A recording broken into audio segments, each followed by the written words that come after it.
What a crowd, what a crowd. Good Woo. morning, good morning. It's certainly a morning. Woo! Yes, it is. Nick, Ah. how's it going, brother? Hi, everybody. Honestly, this has been one of those mornings. I woke up and my shoulder was dislocated. Oh, I- well, that's it's something. bad. That's just one of those mornings. My Yeah, shoulder's this one, dislocated. that was every day, that. My left leg was hanging off. I don't know what's going Well, on. when I was working with the severely mentally and physically handicapped guys, I specialized in behavioral clients, and one of them had a behavior, slammed me into door, dislocated my shoulder. Wow. I had to pop it back because he was still trying to beat me to death, and put him in a hold for 3 hours to get him calmed down enough to call my supervisor. Wow. My. That every so often something will happen, and the old shoulder will start to. It will do something like pop out because I rolled wrong, or it's stupid stuff.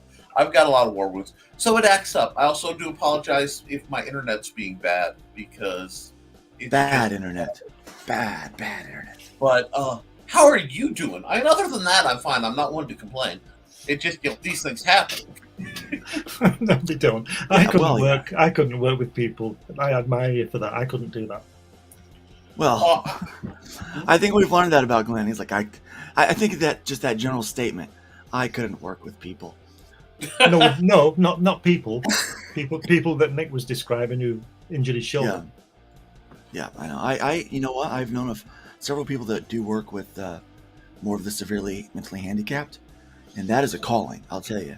And, Yeah. I really This is what I'm appreciate saying. people that Yeah. do that. Yeah. So do I. I'm just saying I couldn't do it. That is not my gifting. No, You know what else is not my gifting? Oh, working with kids. So get this. I was at this church, and they asked me to work with the kids ministry, right? Yeah. And because I was doing the youth. Now I like youth, teenagers. Yeah. But I don't like the little kids. Right. And they're like, Luke, you like kids? I said, no. I like my kids. See, there's a difference. I like my kids.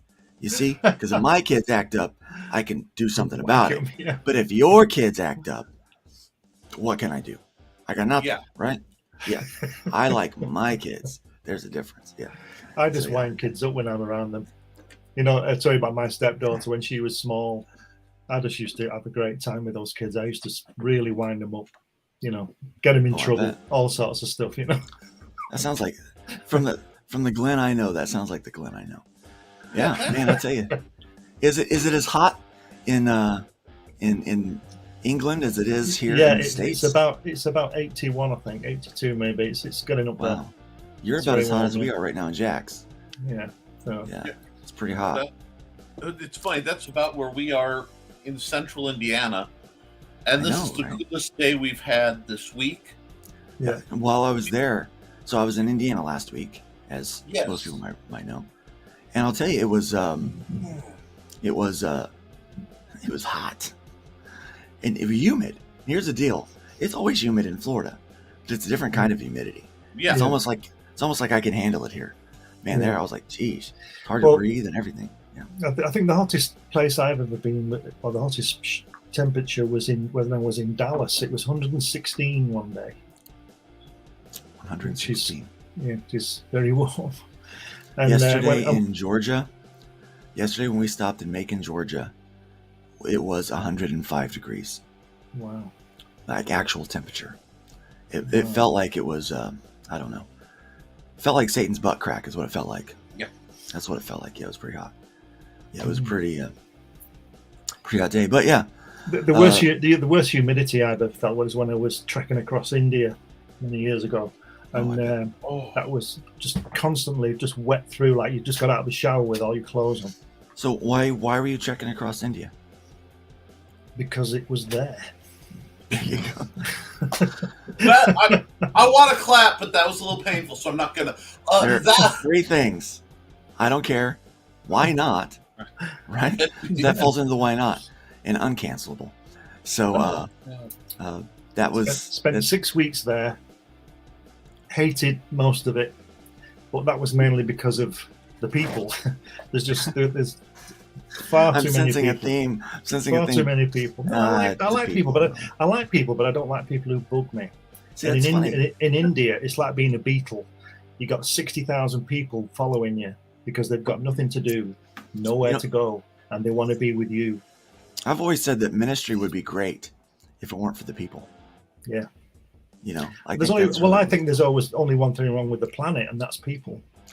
Could be. Yeah, very well could be. You know? So, my bro host with a mo host. Dude, how was your week, Nick? Wow.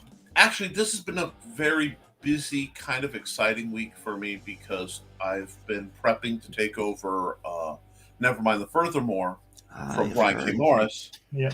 And I've been trying to wrap up several projects I've been juggling, ahead of time. So it's been a lot of work, a lot of writing, and then we cracked 112, 114 here.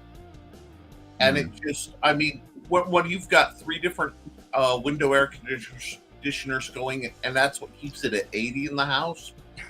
Yeah. Indiana's not built for that kind of heat. Yeah, I just find a place that's relatively cool because it's worse with some of the meds I'm on. And I'm like, no. So it's like get up at night, work my butt off, steal some sleep. Most people there don't have central air. Yeah, this is one of the good things about living in England. You see, because people say it rains all the time, but that's a myth. It does rain. We do have our share, but it doesn't rain all the time. But it's nice and green where we live. Because of that rain, and it's never. It's about 82 now, and it's really, really warm. It doesn't go much higher than that, really. So we're sort of fortunate in that way because it's unbearable, I think. Unless you're on holidays, drinking a beer under somewhere on the beach, somewhere under a parasol or something. Oh, that sounds nice. It does sound nice. It sounds very nice. I am missing, because I grew up in LaPorte County, which is right at the tip of Lake Michigan. So, the Great Lakes kind of are taking a leak on LaPorte County. Yeah. But I'm used to having, the big lake you could go to and some little lakes. So, there are reasons why, in certain circles, I'm the manatee man because, I'm happiest in shallow water, here. Just float with your nose and your eyes above the water so you can breathe. So either that or have a snorkel rig on. I don't see any reason to be on the surface. I live near the ocean. I'm deathly afraid of the ocean. Really? Deathly afraid. I did not know of the ocean. I am. You know why? Because all of the things that live in the ocean. And it's funny because I was born in Oregon, so cold northern Pacific kind of ocean. Okay. Versus, I grew up in, like I said, around Michigan City, which has the highest undertow of anywhere in the world. Yep. It's the end of there. It's the most deadly undertow, and I've been ripped out a couple times. One time, I was out nearly a couple miles. I lost sight of the shore because a storm rolled in while I was underwater, basically. Ooh. And I come up and it's raining at the beach and everybody's screaming and running, and I'm like, "It's raining. You're swimming. It's hotter than Hades. Oh no, there's more water." Yeah. Oh. Water is just falling on me instead of me jumping in it. Yeah. I go down and I'm fine, and I come back up and the waves are kicking up. I'm like, I might need to go, do something about this. Come up, and I look around. I'm like, wait a second, this water doesn't feel right. And I'd gotten, because I was swimming by the port of Indiana. There's a channel where the big steel ships come through. And I got whipped right into it. So I went from 5 foot of water to about 60 right to the crust where it was a couple hundred. Like boom. Wow. And that was one of the loneliest moments of my life because the only thing I could see was at the top of a sand hill. At the top of the sand dune was the visitor center, and standing on the very peak of the visitor center was one seagull. I'm serious. And so all I could see of the horizon to tell me where shore was this one seagull that was being dumb and standing up at the peak of the visitor center because everything else was great choppy water. And if I that guess bird one had seagull moved, being I dumb. would have been hosed. I mean, done because it was just beating me. Wow. So That's what she said. Ha! But Sorry, I wasn't quick enough on the clip, but I. yeah, That's you what she got it delivered. I still though. got it. I got it delivered. Yeah. So, But The choppiest sea I've been on was when it was in the Caribbean in Barbados. I went out on a catamaran, you know, with a big sail. And it was like a, you know, one of these catamaran things. yeah, And I'm not a good swimmer, right, at all, you know. oh yeah. And these waves were probably 6, 7, 8 feet high, rolling. And I always thought the Caribbean was flat. I was led to believe it's pretty flat. I mean, I know it's not exactly flat, but pretty flat. These things were 7, 8, 9, you know, maybe 10 feet high on occasion. And I was with this guy, and it was like the operator. You know, he took me out, and we could see Barbados isn't that big, and we could see both ends of it. That's how far out we were. We could see both ends of the island, so we're a few miles out, and these waves were going. And I was saying, I thought if I go in the water, there's no. We must have been about 4 miles away. There's no way I'm going to get 4 feet. I don't know whether I'll be able to climb back on, or I certainly won't be able to swim to shore. And he's saying, "Oh, it's okay, man. It's like this all the time. It's like this all the time." And I was hanging on for dear life. Anyway, we finally got back about 2 miles further down from where we left.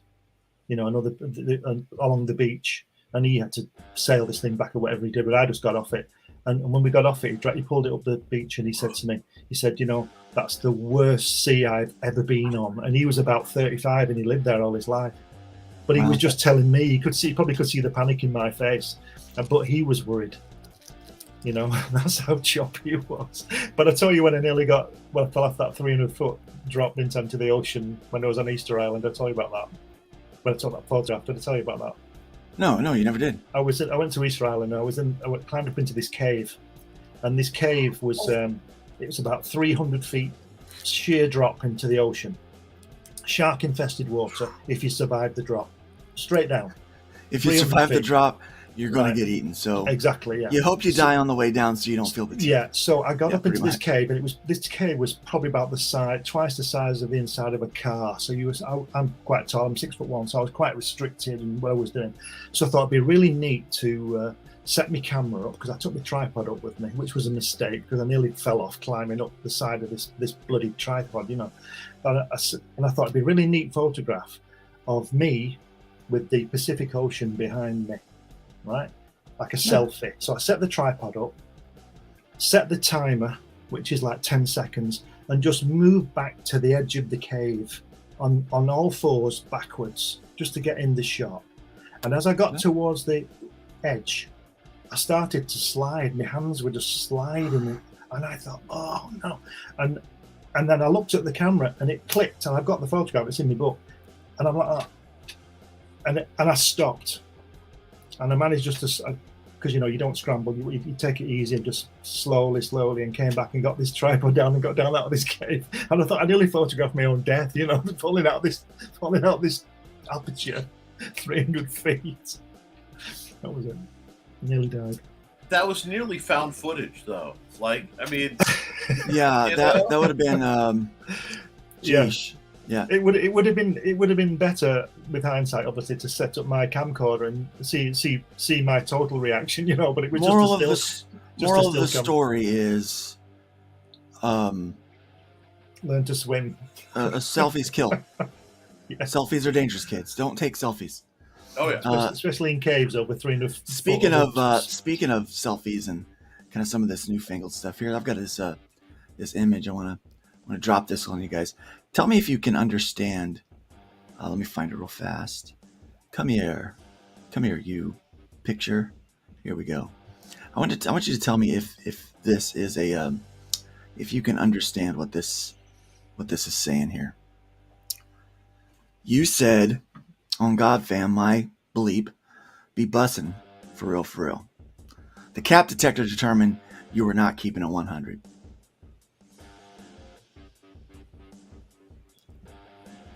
Okay. Ned, What, I see Nick's face. translating? I can't see Glenn's face because the image is up. Can you switch it over so you know? Because I'd Well, love. I think it's obvious the guy's got a wig on.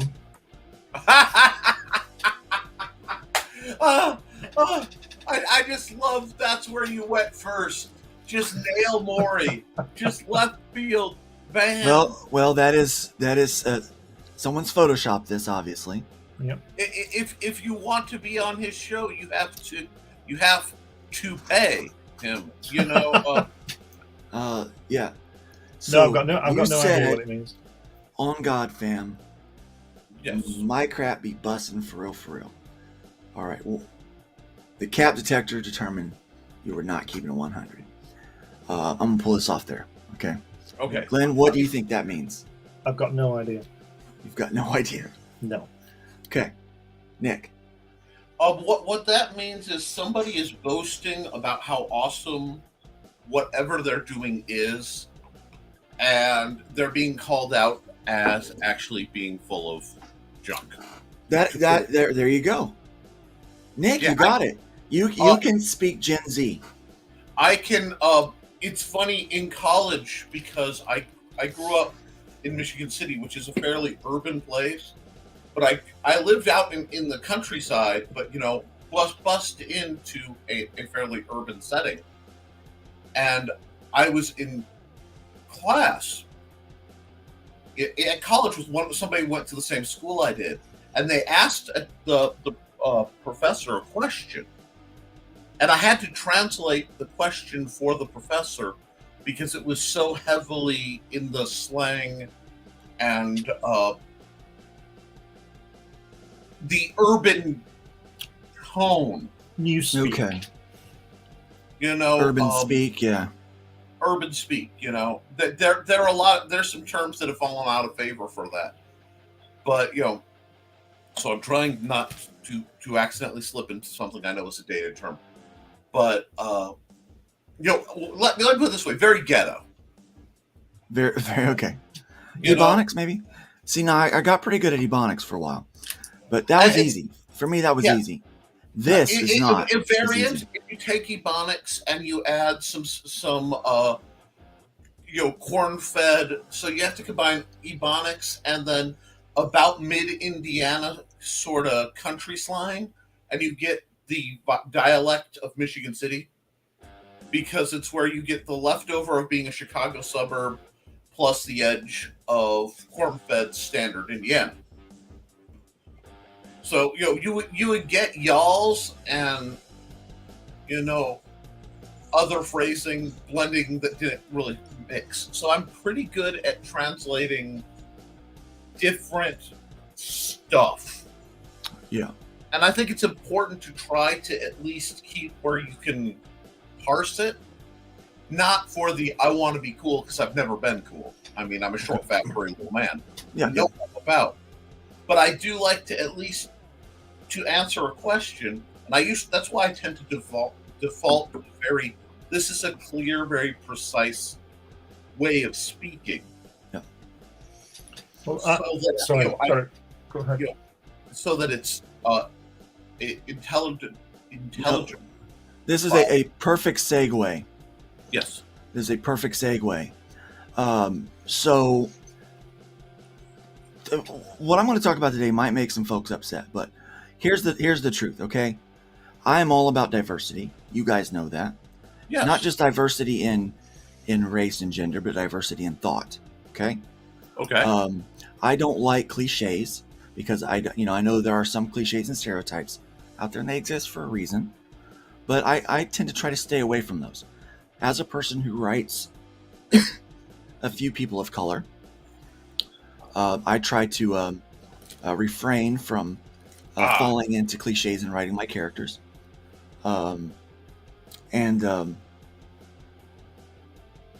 Marvel recently, in their attempts to be more, I guess, inclusive, I don't know what their thoughts were here, but they put out a Miles Morales What If, okay?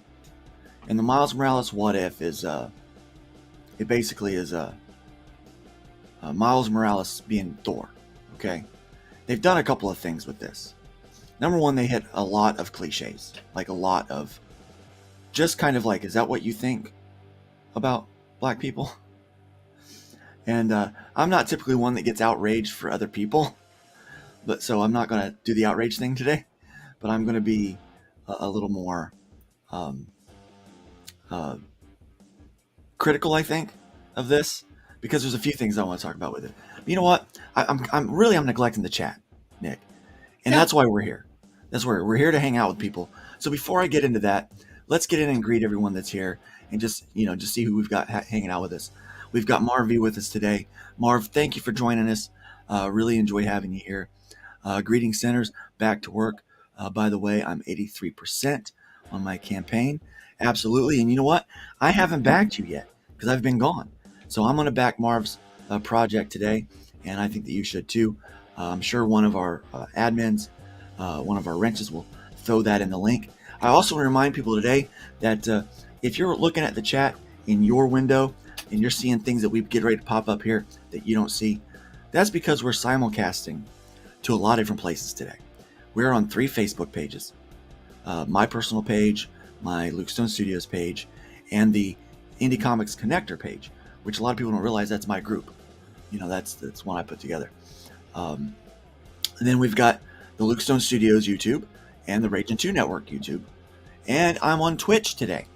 So we may even find a couple of Twitch bots in our chat today. Couple of Twitches. Yeah.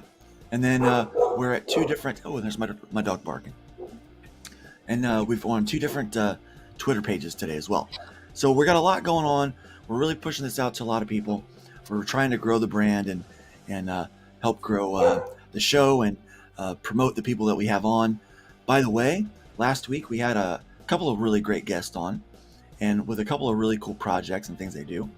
Did you know one of them, some people didn't like him? But last week, our guests were really professional and I thought they were great guests. Didn't you, Nick? I'm genuinely baffled, and it could just be because it's things slip my mind. But are you you're talking about that relatively famous fellow? Well, yes, relatively. He's relatively well known. Yeah, JDA, John Delarose was on promoting his book, which looks great. It's got that real pulp feel to it. I'm looking forward to it. I really am. I'm looking forward to it. We tend to promote people and books that we like. Okay. Sometimes it's the people we like. Sometimes it's the book we like. Sometimes it's both that we like. But apparently a couple people didn't really care for John. I did have one person tell me, later, it's like, yeah, but it's your show and I'm going to watch anyway, because we have a tendency to bring a lot of different kind of people on. And I'm like, well, thank you about that.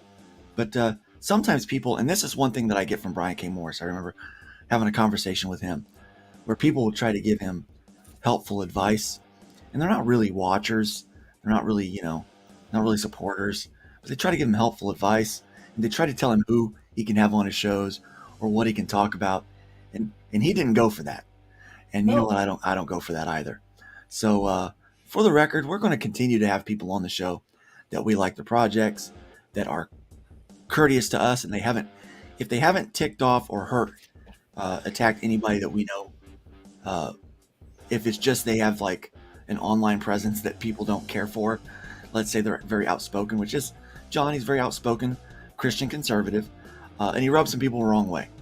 Nick and I, we both have very different political views. Yes, and that's one of the reasons why I think it's vital not just to have shows like this, but to be on shows like this. Yes. Because what I believe, and we're going to get into, because I know what Luke wants to get into today, and one of the things, there goes a bunch of my stuff, is the idea of censorship. Mm-hmm. And politically, the closest I've found is a constitutional absolutist. Where those are fun words. Yeah. Well, it is. I like the idea of the Constitution, and I like the idea of that the Bill of Rights codifies Mhm. things we all naturally are able to do, and shouldn't be messed with. They don't. It does not give the right. It recognizes the right, and that translates in my case many times to you have the right to be wrong. I don't believe in censorship from government or outside ideas, but I do believe in personal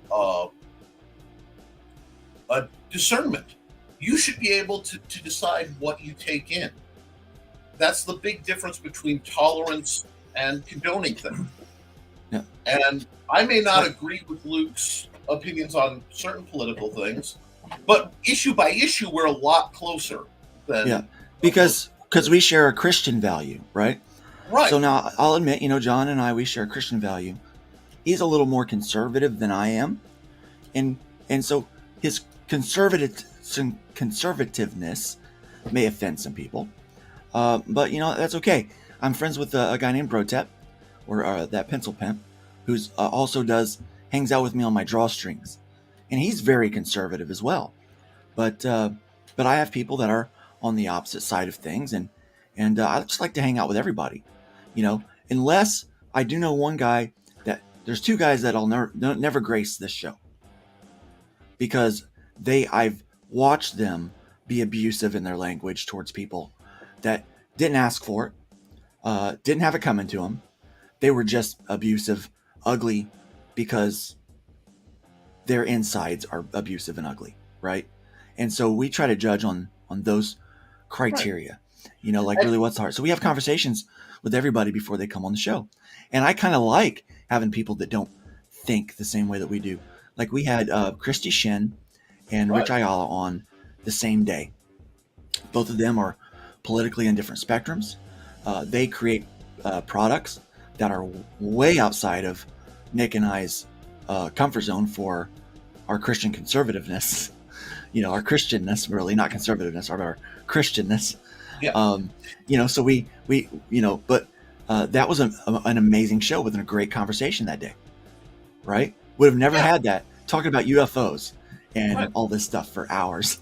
And see, that's what I love about this program. We could talk about Glenn's amazing adventures all over the world, because this isn't just a comic show, and it isn't just for comics. So some people get this idea that that's what the show is about. It is about nerd culture, and to be a nerd or a geek, depending on who you talk to, they argue about the meaning. But one thing I think, it's to be passionate about something that matters to you, and unapologetically. And it's usually things that are on the fringe of what is popular, know. Well, that's the thing. There is a fringeness to it, but there's also I look for the authentic people, not gatekeeping types of people, but the ones who really care about what they're talking about. They don't have to know everything in the subject, but they have to genuinely care. It's about your passions. Yeah, it definitely is. It's your passion. So we try to do that. So if there's anybody out there watching, and so I did learn this last week. Nick, Glenn, I don't know if you know this, but we have a number of people watching right now. I can see the number of people that are watching the show right now, and we have a number of people that are commenting right now, and those numbers don't correlate.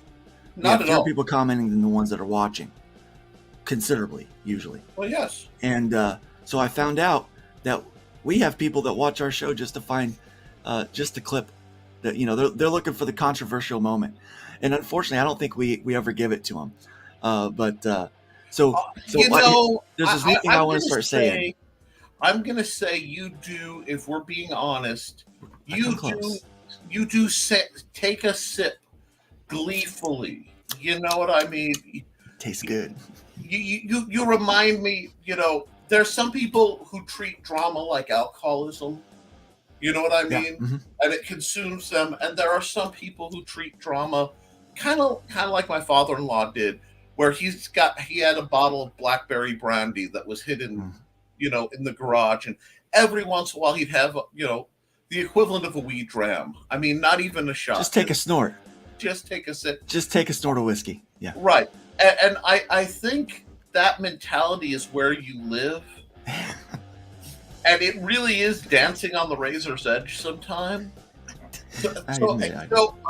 This is part of why we get along so well, is you overcompensate just for the, oh, you want drama? Honey, I'll show you drama.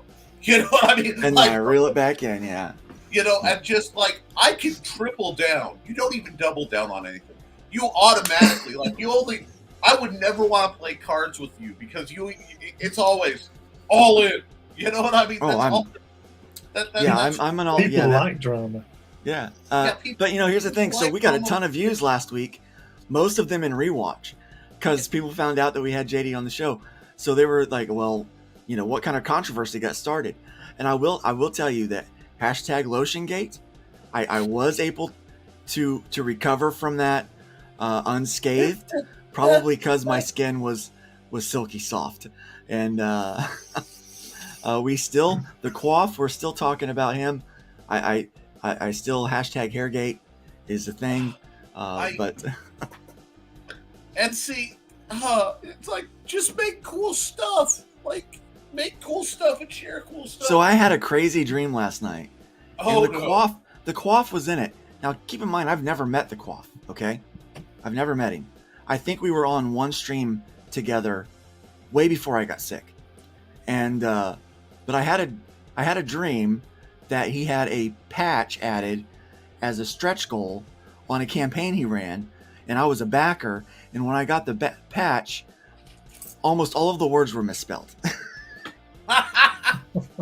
And I couldn't understand what it was saying. At the end it just says the Quaff. And I'm like, what is going on?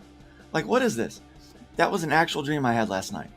And I don't know why I had that dream, but funny enough that, here it is. Anyway, let's get back to the chat. We're 38 minutes into this, and we've gotten Marv's comment up. So, Marv, good to see you. We've got Hojo here today. Hojo, it's great to see you as well. First, and I don't care who knows it.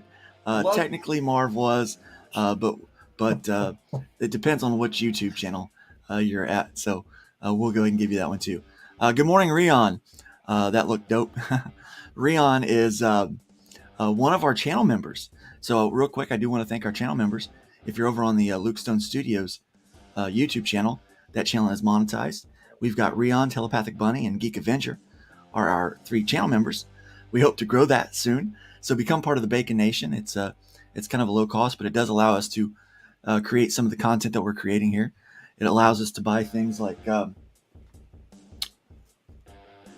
Danny DeVito pillow, so that we can have.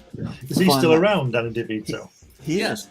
Oh yes. He's a cultural I'm not icon. in mourning. That's how you can tell. It's like Bruce Campbell. Yes, yesterday was Bruce Campbell's birthday. Oh, Bruce Campbell, awesome. Yeah, and who's Bruce Campbell? He was in Evil Dead. I don't even want to. He's an American kind of cult classic actor. Yeah, he was in Burn Notice. He was Burn Notice. Yeah. For me, he was Briscoe County Jr. Yes, Briscoe and County he was Jr. Jack Stiles in Jack of All Trades. A lot of very comedic roles. Very, very great guy. Plays normally the same character about every time though. Yeah, he plays Bruce Campbell. Just plays himself. He's Bruce Campbell. I'm literally sometimes. He literally sometimes plays Bruce Campbell as Bruce Campbell, the actor, drawn into a horror movie. That's happened in at least one of his movies. Yes. Mm-hmm. Yeah. But he's a cult classic here. I adore him because he's very much a pulp style. The witty one-liner, never say die, fun. If he's in a movie, it's going to be a fun kind of flick. Yeah. And he can act when he chooses to. But he can put out the emotion and stuff. But he's always it's like his whole goal is to find the most fun project at the time. Yeah. And do it, knowing he probably will never get the credit he should. And so we got Critical Blast here. RJ from Critical Blast. If you're not using your, if you don't have somebody doing fulfillment for you and you need someone to help you with that, especially if you're trying to reach international. So let's say you're watching today, because of our time slot here, guys, we're able to reach people across the pond a lot easier than we are if we had a primetime show for America time, right? Yep. So if you're watching today and you're not in America and you want to reach American audience more with your comic, get a hold of Critical Blast. RJ can help you out with that. He's done that for a few people. And if you're in America and you want to reach, let's say, Australia and have a better, lower shipping cost, get over there. Get a hold of RJ. He can help you with all that stuff. He's pretty awesome. Rian says me too. Good morning, everyone. Best commercials.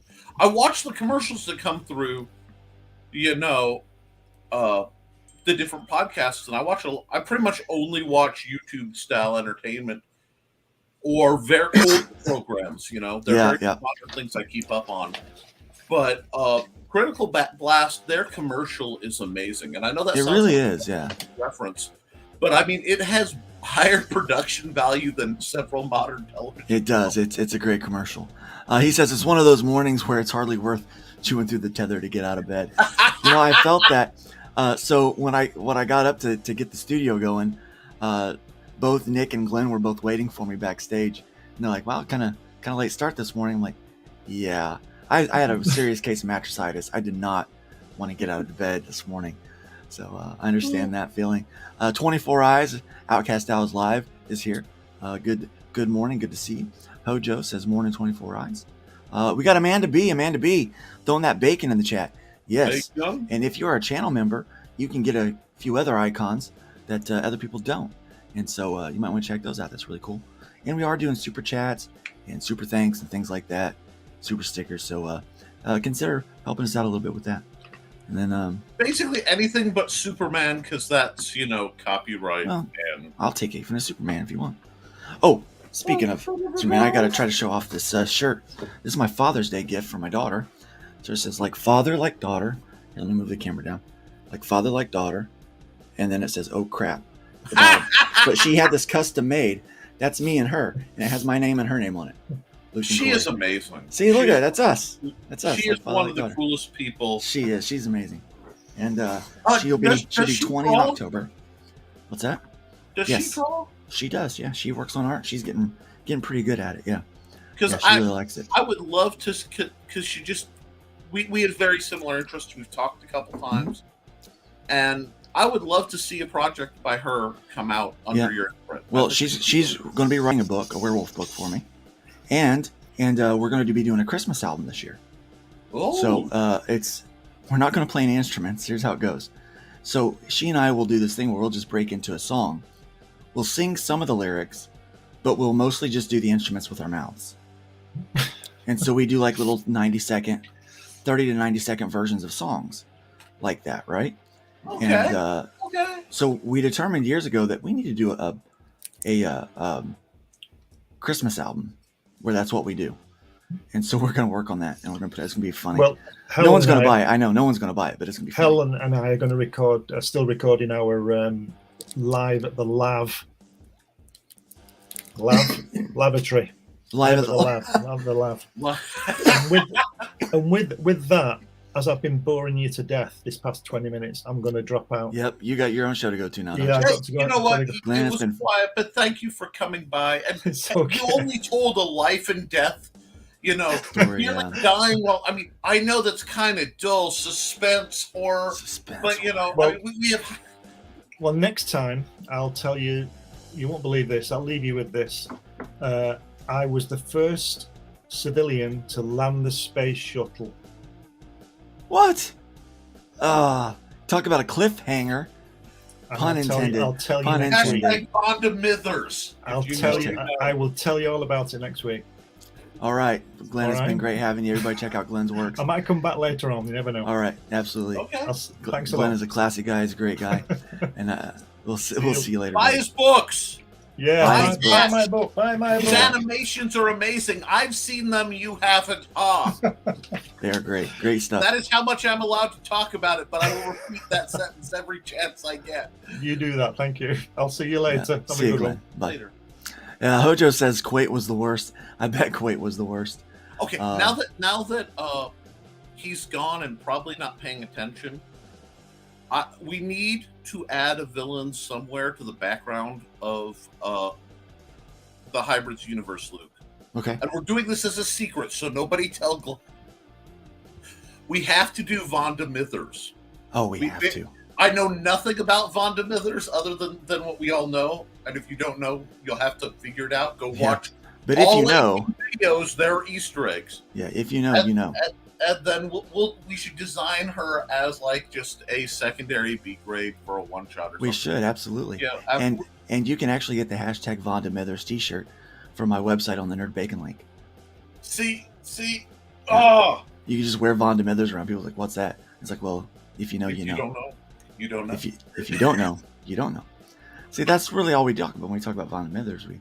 You have to go back and check it out. But anyway, Critical Blast says, speaking of Satan's butt crack, the devil you know better is our foray into crowdfunding on Indiegogo. Oh, cool! What a great segue. That's really, really good. That I was like that one. That was well done. We got Pedro Ang here today. He says, good morning, Baconeers and Baconettes. Yes. Hey, Pedro, you're one of my favorite animators and one of my favorite artists out really there. Is. Pedro, I'll tell you what, since we don't really have a guest today, if there's anybody that's watching that, hey, I wouldn't mind coming on and talking about this nerdy stuff you've got going on. We'll pop us in the chat and Nick will send you a link if he knows how. If not, I'll do it. I'll figure out how to do it. I'm pretty sure I can. We got Johnny Cage here today. Johnny Cage, screw them deep seas. No chance in hell. Yes, that's right. Shallow waters. I like to see the bottom. In the shallows, yeah. Warmer. We've got this. I don't have anything to prove. Look, you don't know it, but for shallow water travel, this is peak efficiency. It really is. I mean, if you're going to float and do nothing, lazy river style. See, I have been blessed by my creator to be perfectly matched for my natural environment, which is a lazy river. Yeah, no. It's perfect for us. Laying. Yeah. Anytime that you can lay down and move at the same time, that's perfect for guys like us. Perfect. Absolutely. That's peak performance, yes.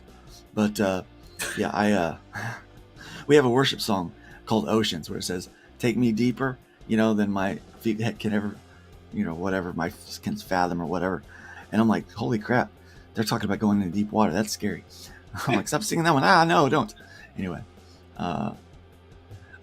Pedro says, wherever you go in Panama, there's oceans. There's oceans. And that sounds beautiful. I bet, yeah. Sarah's here today. Good morning. Good morning, Sarah. Oh, great hi, Sarah. I love Sarah. She's a great creator, and she's deep diving the comic book universe, and I love that.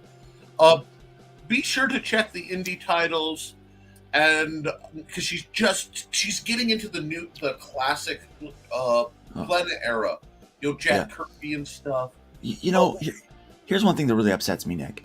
A lot of people say, well, guys, they like to gatekeep comics, right? No, we don't want to gatekeep at all. And here's the issue. They say, because there's a question that people get offended by. They think it's an attack. Maybe for some people it's an attack. For me, it's not, right?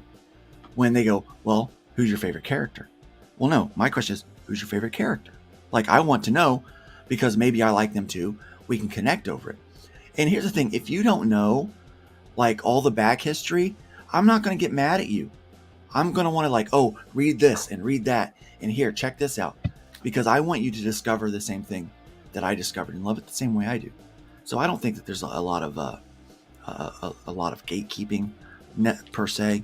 I think there might be some excitement that people, it's like, oh, well, I feel like I've got to be a part of the know right now. Not necessarily. You don't have to. But yes, Hojo says, please don't be a dick to anybody who's trying to learn anything you know about. I'm sorry. That's just baseline. So, if you're learning, come humbly. Wherever you're going to learn, that's what I do.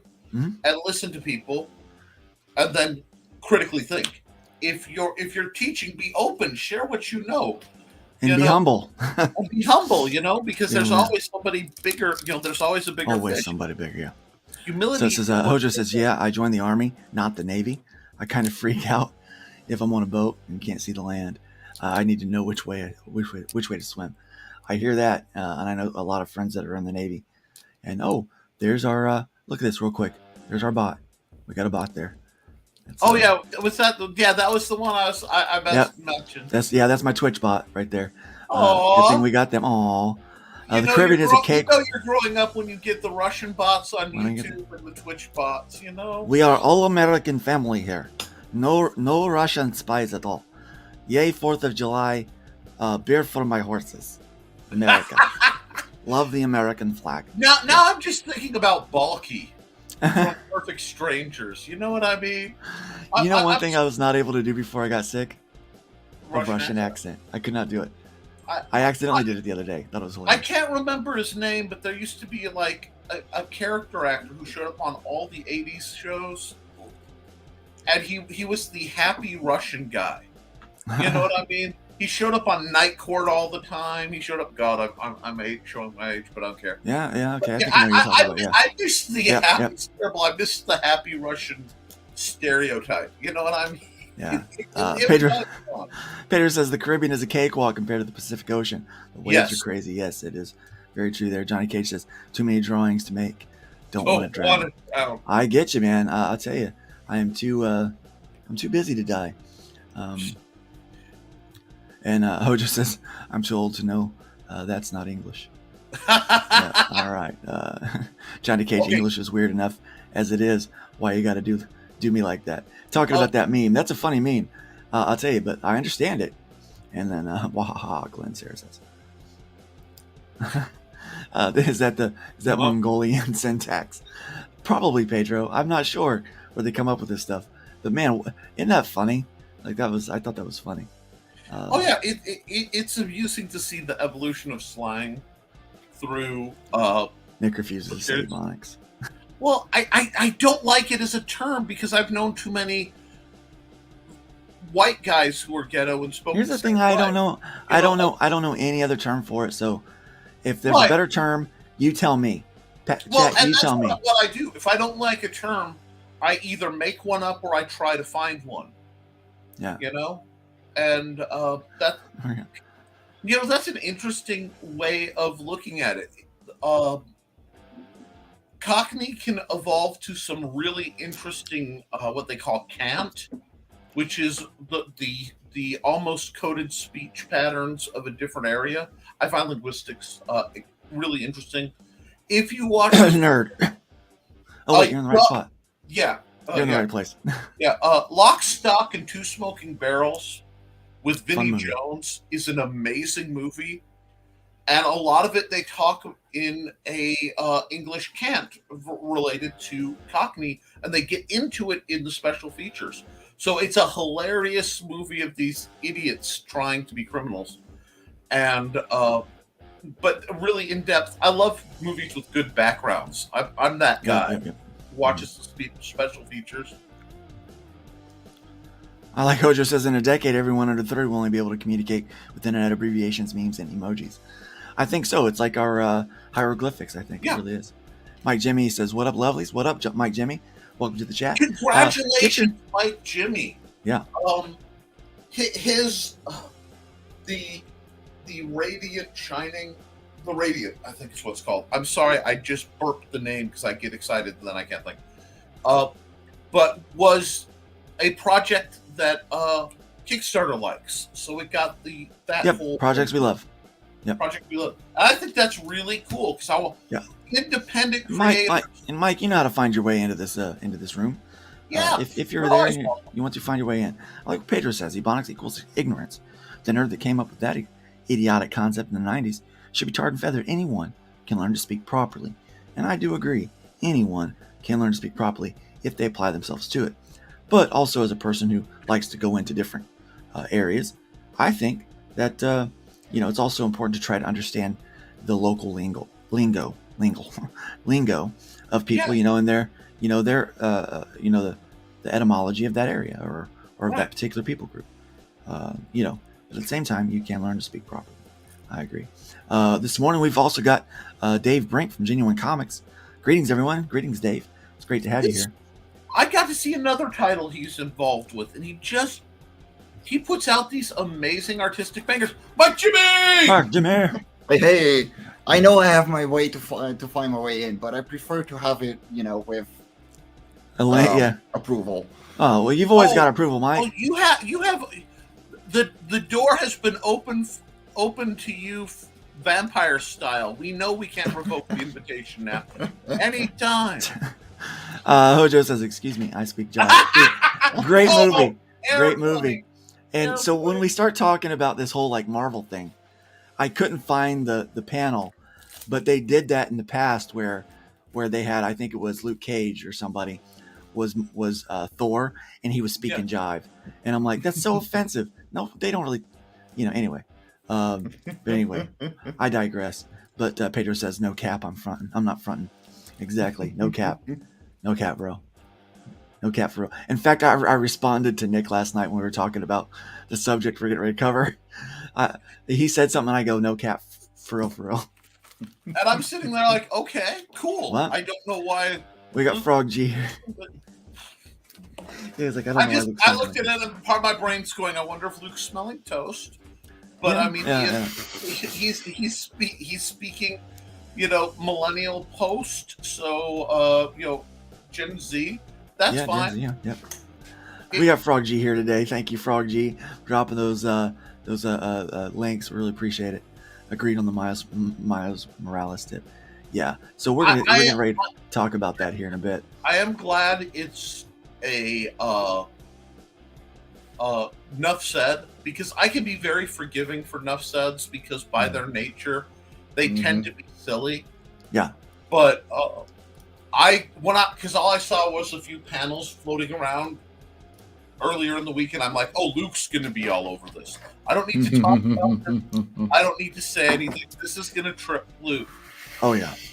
As a person who grew up like in primarily, in areas where we were poor. So it was all the poor people went to the same spot. And it just so happened that, a lot of, white trash and minorities were in the same area. That's what they called us anyway. We didn't feel like we were trash. But that's what they called us.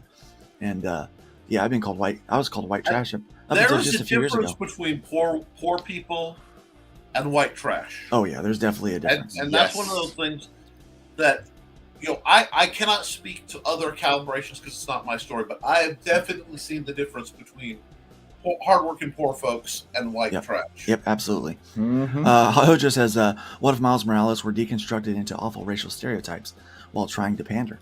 Yes, that's exactly what they've been doing with that series. And it was actually a white guy that is apparently supposed to be very woke that wrote the comic and thinks that the criticism is because he didn't have enough upskirt shots or whatever. And I'm like, dude, that's not it. It's because you just have obviously. You want to know what gets me? You're so woke. It's not even that it's Ebonics. It's Ebonics using that term, and here's one cultural appropriation, but it's from the 90s. Yeah. So it's not even modern. It's not even today's. Yeah. Because and yes, it's obvious that, he wouldn't talk like that. He would be like, no cap, for real. Like, that's what it would be. It would be that. I'm straight bussing, He would talk, honestly, a lot more like Peter Parker in the recent Spider-Man movies. Yeah, and there's not really a way a black kid talks versus the way a white kid talks in this culture. No. It's Gen Z talk. He's a New York kid. You're going to hear more New York than anything else. Yeah, it's crazy. But Pedro says, I'm sorry. Miles Morales, what if Thor only needed some grape soda and fried chicken and watermelon to close the circle? That was horrible. Yes, I'm telling you, it was bad. It's the worst thing that I've seen in a long time. And Dave Brink says, I am so sick and tired of the word diversity. I absolutely don't give a crap about it anymore. No one thought like this when I was a comic book fan. Everyone loved characters in all their variety. Yeah. And I agree. Now, in church culture, we've talked about diversity because there's been, separation of black church and white church for a long time. And we're trying to get past that and have just the church. Because in heaven, there's not a white heaven and a black heaven. There's not a Mexican heaven and a Asian heaven. That's not it. That it's all one. We're all one group. So, so we do try to have some diversity in culture where people enjoy things from their culture in church, right? So we've been working on that for a while. See, I got the solution to this whole comic thing when it comes to this. Well, then tell us. Yeah, treat it like food. Bear with me. Ooh. I am a Fusion. fat white guy. There are things I know. I could never hate a culture because I liked their food. Okay, Mm-hmm. my beloved niece turned 15. She married into the family. They are very, very, very from Mexico, Hispanic. Yeah. So that means it was a very That eating good over there. big Mhm. party for her when she turned 15, and it was awesome. And I love her. She's an aspiring artist. You know, if things go right, I'll be promoting the heck out of Yeah. her. So, I'll pause But- you for 1 second. There's one thing I say that does offend some people. When it comes to when they're asking where do we want to eat, and I'm like, well, I'm always a slut for Mexican. Oh, okay. I don't like that. But I am always a slut for Mexican. That's I can But- get 100% behind that. Yeah. we had Mexican food, homemade, as authentic as you can get Mexican food. There were things I can't pronounce. There were things I can't identify. And you know what? I don't care because it was good.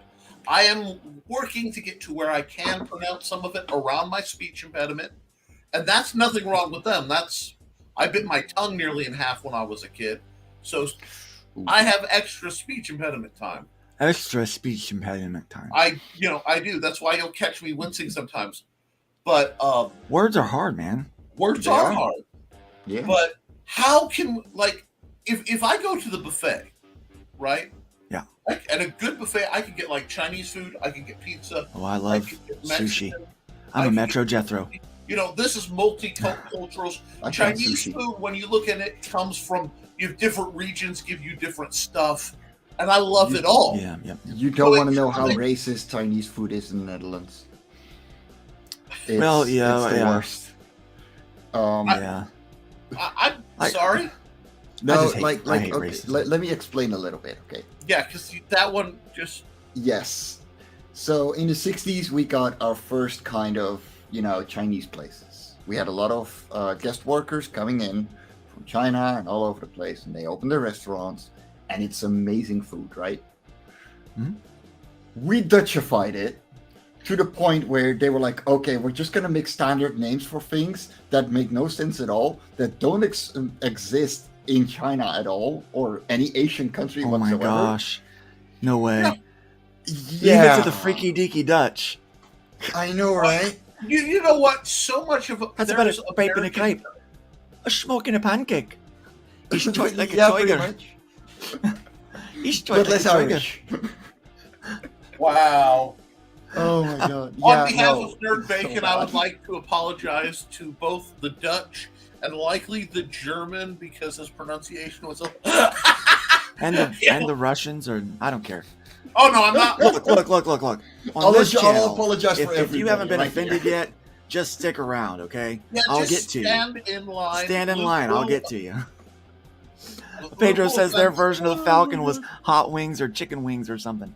That's my really God. bad. That's really, Oh really, my. really bad. Although it Let me does. try to make get caught up here. Try to get caught up here. Frog G is saying, hail, Frog G. It's good to have you. I just remembered that Nita is from Louisiana. I need to see if I can get some good recipes from her. Yeah, Sorry. I'm coming. I'm My coming with my own stomach version of just moved Batman my and Robin, brain for a biscuits second. and gravy. There's another food theme again. This show always has the food theme, I think. Yeah. You're Batman welcome. Robin. Yes. Says, yeah, Pedro, I said the exact same thing. I hope DC wasn't paying attention. They would turn Vibe into with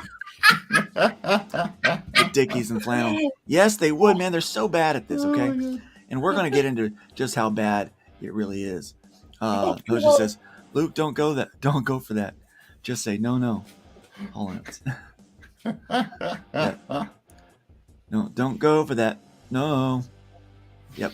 I don't Get me saying Okay, I have to apologize to Hall and Oates because I don't hear right, and for probably a decade or so, I thought it was Hall and Oates like HAULIN apostrophe. Like I'm hauling oats. I'm taking oats from one place to the next. Yes.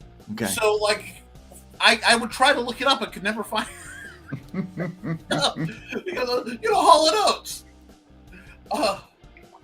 Hojo is right, and we're going to talk about some of those Christian values that Nick and I both shared today. Unless you're an a-hole. I'm sorry. I know. I love it when Nita's in there. Yes. Hojo says I love you, Pencil Nita. Pip is amazing.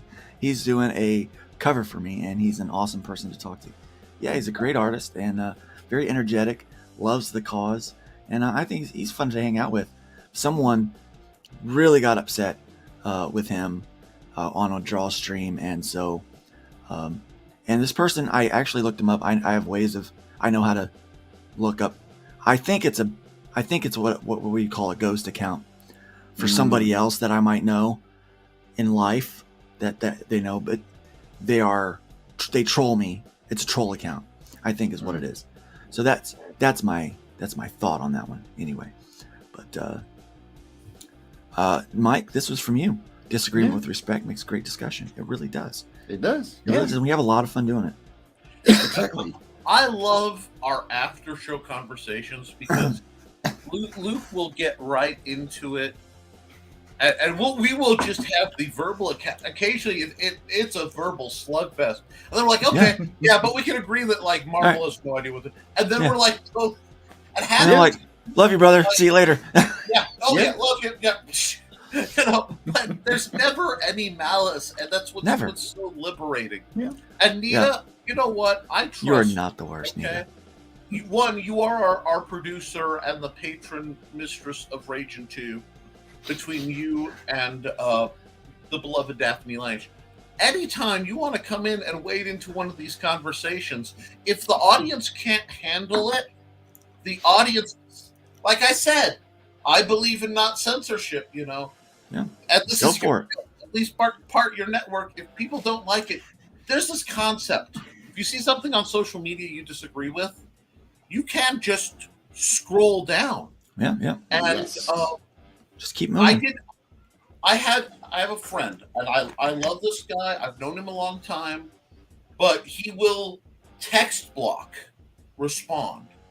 And the more wrong he is on any given subject, the bigger the text blocks get. And it turns into a multi-hour long, you're typing back. It's like, good God, just shut up so I can sleep. And I started to fall for it again yesterday. And something miraculous happened. I typed up my responses, and he started going, I'm like, wait a second. This is my Facebook. Delete all my stuff. Delete all his stuff. Say it on your feed, because I don't need that, You know what? I'll tell you what. For people like that, I mean, I blocked a family member, and that family member didn't even come to my dad's funeral because a couple years ago they were arguing about some kind of stupid political thing, right? With one of my friends in my comments, and I deleted her post, right? Yep. So they got upset with me and started coming at me in my comment in my inbox, and I said, "Look, you got to stop, or I'm gonna block you." Didn't stop. I blocked. Then they contact my wife, and they're like, "Look, this is between the two of you," because they were not done saying what they had to say. So, so I haven't spoke to this family member since that happened, and I thought for sure, well, they at least come, to the funeral, right? No, not a chance. So I was like, "Hey, what happened to so and so?" And they were like, "I don't know." But here's the deal: when I'm the trash man. I come out, I throw trash all over the ring. And then we clean it all up, and we just hit the block button. That's what we do. We just block the crap out of that stuff. I don't play that game. No can do. Yeah, and Pedro says, not about comics? I'm out. Yeah. We are not always Pedro. Not solely about comics. I don't farm drama, I grow food. Yeah. Bacon, especially. Ironically, I have a whole bunch of peppers and tomatoes going right now. If we got some onions, we could do salsa at the end of the year. But I do stand by this comment. I bet if there's ever if they're ever in a controversial comment to clip, I'm not apologizing for it because it's probably It's you. probably me. Hashtag Oh, yeah. never apologize. Yeah, I'm gonna skip some of your comments here, man. You're really going off in the chats. You're funny. You're a funny guy. And we got That's right. bacon, more bacon. Bacon. Skip the comments. Rian says, they say you can't read in your dreams or words looked jumbled. You know what? That's true. They do say that. They also, you can't smell in your dreams. And so I have an experience while I was sleeping where I could read and smell. I can. We call it lucid dreaming, and it's terrifying. Shoot. Yeah. I've smelled stuff. Yeah. Just. Yes. Briscoe County Shoot, one of the greatest shows ever made. You know, here's a shocking concept, guys. You can make really groovy. Yes, really groovy, fun programming that doesn't need to be. Frog Jeezy like, giving you some info on Bruce Campbell. Yes. Sarah there from we Facebook go. to YouTube. Welcome to the dark side. Moving on up. Anyway, Welcome to the dark side. Please leave a like. we have cookies, and Sarah is the queen of the dark side. She sleeps in a coffin surrounded by clocks. And welcome, Joe D. McPhee. Morning all. Hi, Hope all is Joe. well. Everything is fine. Everything Yes, is it doing is. just fine today. So okay, I'm gonna try to get through some of this because I've got a lot of Yeah, comments just and pop it links. up. I love Hatch, says Rion. 12 years Navy sailor. I miss the deep water. That makes one of you.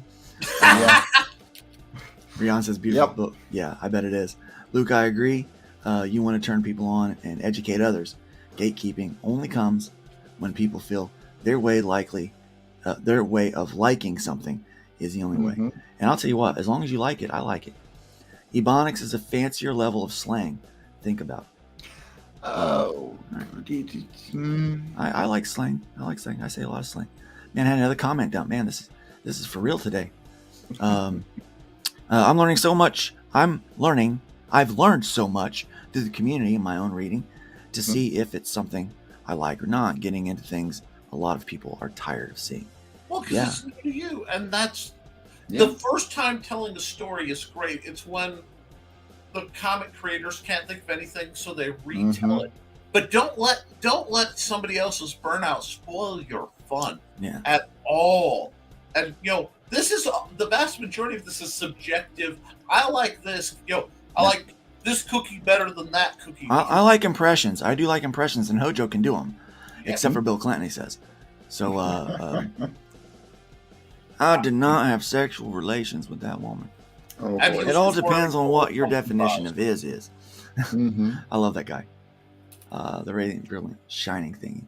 Yes. Yeah, welcome Yeah, to the thing, my the thing. wonderful ability to grab that word object. The radiant sight, I know. I'm sorry. Horrible. I No. love it. I love the project. It's just my. I laughed hysterically at that. I was like, I'm reaching to plug, and my brain goes. Yeah.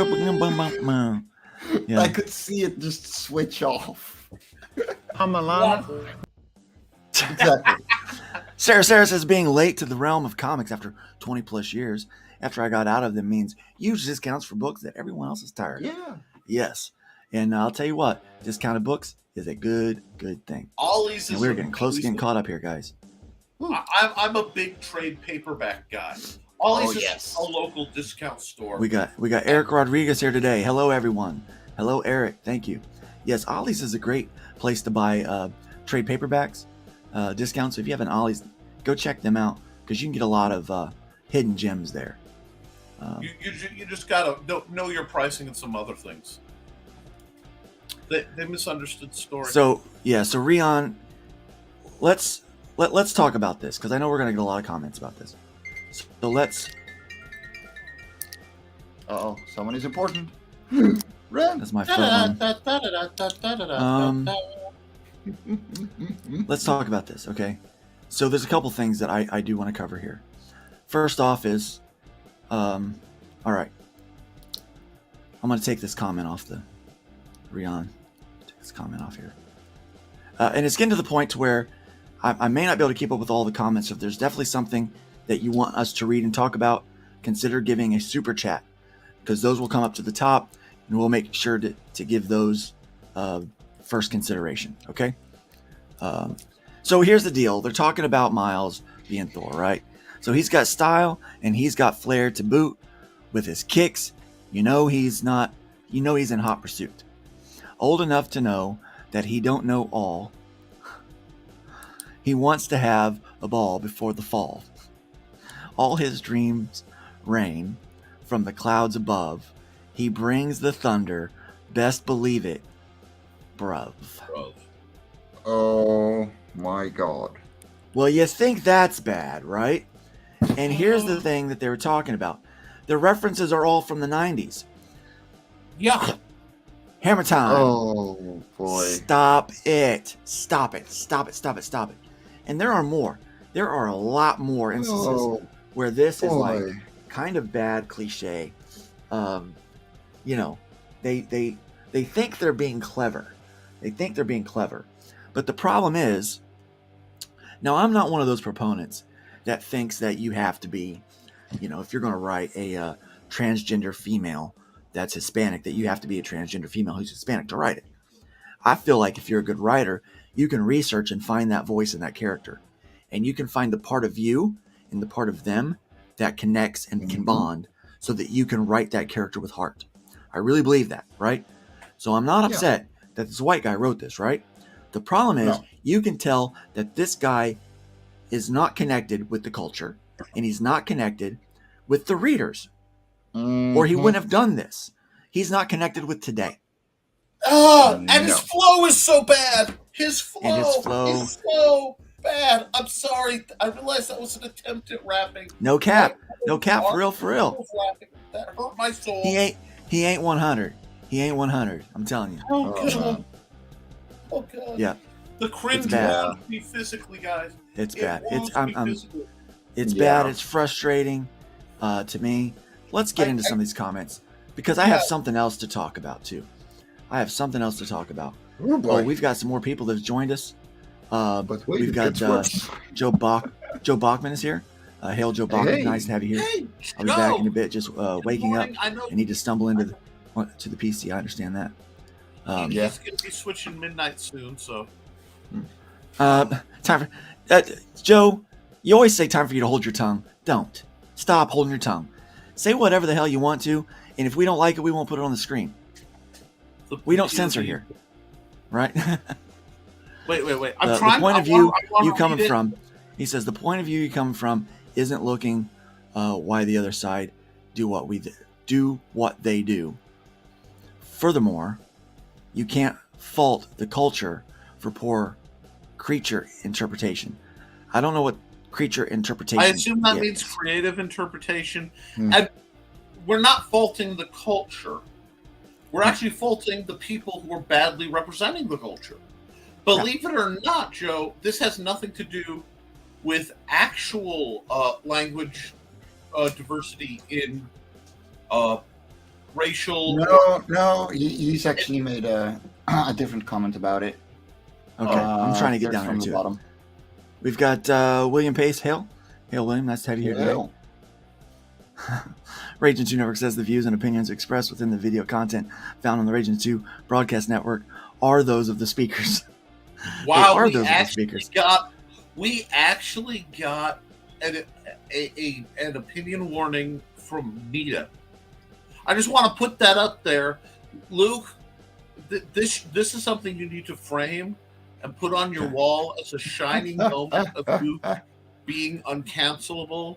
In that you managed to get a potential content warning from Nita. Yes. Yeah. I did, yeah. It's like they are the views. It is. It's my opinion. And I will continue to have my opinion. Just as you can have your opinion. And we don't have to agree on them all the time. We don't. So the views and opinions are those. Rihanna says turning Falcon into Chicken George. Damn. And they do not necessarily reflect the views or positions of the Raging 2 broadcast network.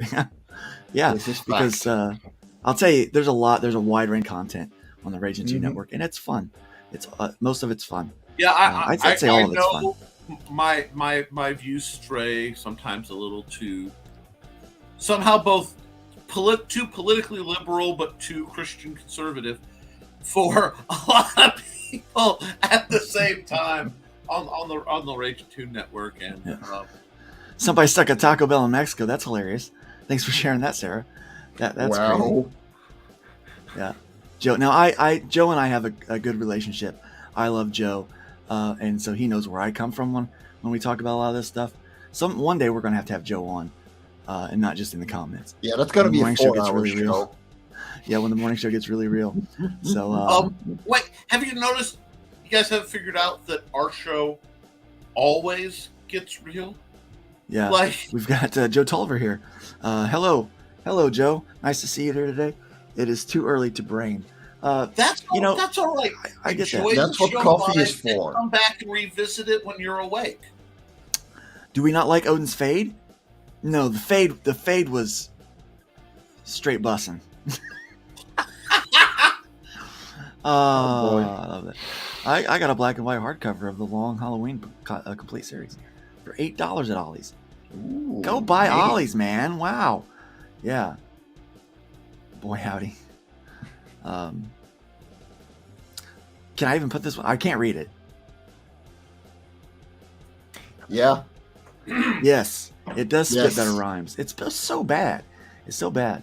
And so Jody says, holding tongue again. Hold me back, Raging 2 Broadcast Network. Hold me back. Do not hold back. This is No, he come actually on. replied These are the properly. Say clips. your piece. No, see, here's the thing. Say your piece, but accept any consequences from saying Yes. your piece. That These is are the great secret. These are the clips that the trolls give me hundreds and hundreds of watch hours to try to find. Give it to me, man. If I'm clipped tomorrow on somebody's oh, you see what Luke said over there, then I know I've arrived. Because Nick is like he froze. No, he literally froze. No, Like, no, with the I'm not screen. full froze. I've gotten better. I had that one where there was a complete shutdown of Nick.exe. But Yeah. Because you're like, Luke, you're asking to be canceled? No, because I can't be canceled. Because I don't care. Because I don't care. Because here's the thing. You can only get canceled if you care. And the people that apologize, like, oh, you did this 10 years ago. Well, you don't think I've had some personal growth? Yeah, I'm sorry about that. But, well, you know. see, that does. There has to be a Nursery rhyme statute level. limitation. Yeah, that's not even nursery rhyme. Indie Comics Cast. Careful, Marvel. Your racism is showing. Yeah. Ellie Rodriguez, I can't believe Marvel allowed that to happen. That editor should be fired. But here, that's not the worst thing that we're going to talk about today, okay? There is something yet worse. And then Different. Jody different. McPhee says, wrong. The writer is not connected to your demographic. Where is a 13, 14, 15, 16 Now, year see, old it's to ask okay. what they think? This is interesting because you may not know this, but I do volunteer programming for the teens. So I actually do regularly associate with that age range. And you don't want to know what they Welcome think? to Richness. Hello. Hey. Hey. Yeah. What are we all So- griping about today, huh? Oh, whatever you wow. Oh, wow. We've got the richness on Mm-hmm. this episode. Folks. That's right. Out of all of them. You may thank your deities, whatever god you pray Well, to. here's the thing. What we're talking about with Joe. Here's the deal. Just ask someone. Say, I'm writing this character. All right. Run the dialogue by him. You know? Okay. Run the I have dialogue by people- me. I have people. No, I don't want to run it by you. Why would I want your opinion? Oh, well, then don't ask. I'm messing. Excuse I'm you? messing with you. What? I'm messing with you. No, Well, for it real. was Like, nice seeing you. for real. I mean, I talk to, you know, I have people that What's up? contact me. They're writing characters that are, Yeah. you know, of Christian persuasion or something, and they say, hey, would they say this? Like, is this how this would talk? You know, because they don't want to write Velocipaster, you know, where they Why not? That's an awesome. It is. Wait, but what? but they want to write dialogue that's believable for that culture. You know? And so I get it, you know. Believable. The title of the movie is Velocipaster. Like, how much suspension of disbelief do you need? I'm not talking about that. I said they don't want to write that. They want to write Why? something that's believable. Oh, come on. That's what Because comics are for. Yeah. Well, comics aren't for trash rhymes and cultural stereotypes. Hojo says, I'm surprised he didn't get a message on his pager saying 911 and then say, time to go smoke these fools. Yo. That would have been more entertaining, I think, than what was actually in the pages. Wait. Are you saying it was a clear, bright night, a clear, dark night with a clear, bright moon? I'm sorry. No, because I'm referencing Regulators, which is the only proper solution. Wait, again, we can poke holes into where artists fail to connect with you or a group. Problem comes in when you feel something is wrong because it doesn't connect with your personal sensibilities. This isn't about that, Joe, and I get where you're trying to come from. What I think, what we're saying is, it's so heavy-handed in this case, and so poorly done. This is about right, and yes, this is not my jam, and that was my take on it. Is and this is a bit of a tease for some other things Luke wants to talk about, but if I don't like it, I don't sit and usually dwell. There aren't usually conversations like this. I just go, nope, and I move on. We're talking about this today because it proves a point on why we do what we do and why we promote what we promote. Okay. Okay. And there are where Jody. I'm sorry, I lost your real name, and I don't have the time to say. It is Jody. Yeah, It's Jody. Joe D. McPhee. Joe D. McPhee. Anyway, Oh, okay. I'm sorry. I I said Jody. There are some amazing African American and actually African comic creators who are making comics independently in the field that are speaking from a perspective that they know about. And they handle such things better and they write it better. And I think it's really easy to look at what Luke's saying going, oh, great, it's another white guy whining about black depiction in comics, which if that's what you want to see, that's what you'll see in this conversation. But what I think it's saying is it's really poorly done. Because I'll tell you what, in the same breath I'll say that, I am furious about the depiction of men in middle-aged men, especially in comics and TV. We're all white guys like me are all depicted as drunken, lazy, sports obsessed, dunderheads. I mean, I don't have a word for how dumb. Well, there's a lot of them that are. There's a lot that might be depicted that way. That's true, but there's a lot. But these shows are the ones that get the most promotion. You see, the thing is with a lot of. When it comes to a lot of show business these days, one of the things that studios are trying to do, and they're years behind the actual steps, is they're trying to promote wokeness, if you will. And there's one way of promoting that. There's one way of pandering, but when it comes to anything, I mean, for me, it's like. I mean, I think when it comes to like making fun of middle-aged white men, it's really much ado about nothing, to be honest. I mean, that's a phase. Sooner or later, there's going to be shows that are going to go towards another demographic. I mean, if you want to get to that point where it's like, white men are depicted terribly in TV, they've been depicted terribly in TV and film for the longest time. But, anybody of any other ethnicity or anything, I mean, you go back to the Aristocats, all right? And you have all the cats of different nationalities, and you have the Chinese cat. Master Hasa Ega for Yang. You know who the voice artist was for that cat? Marty Ingalls. Mhm. He's not Chinese. You know, it's like Yeah. you know the racism and the horrible racism. I mean, even the Black Crows were singing, "Oh, I can't see his elephant fly," or Yeah. Uncle Jeebus, or whatever the fuck it is. You know, or one time the American comic Robert Crumb. And I don't know if anybody remembers this. I saw a strip, which was one of the most disgusting things I've ever seen in my life.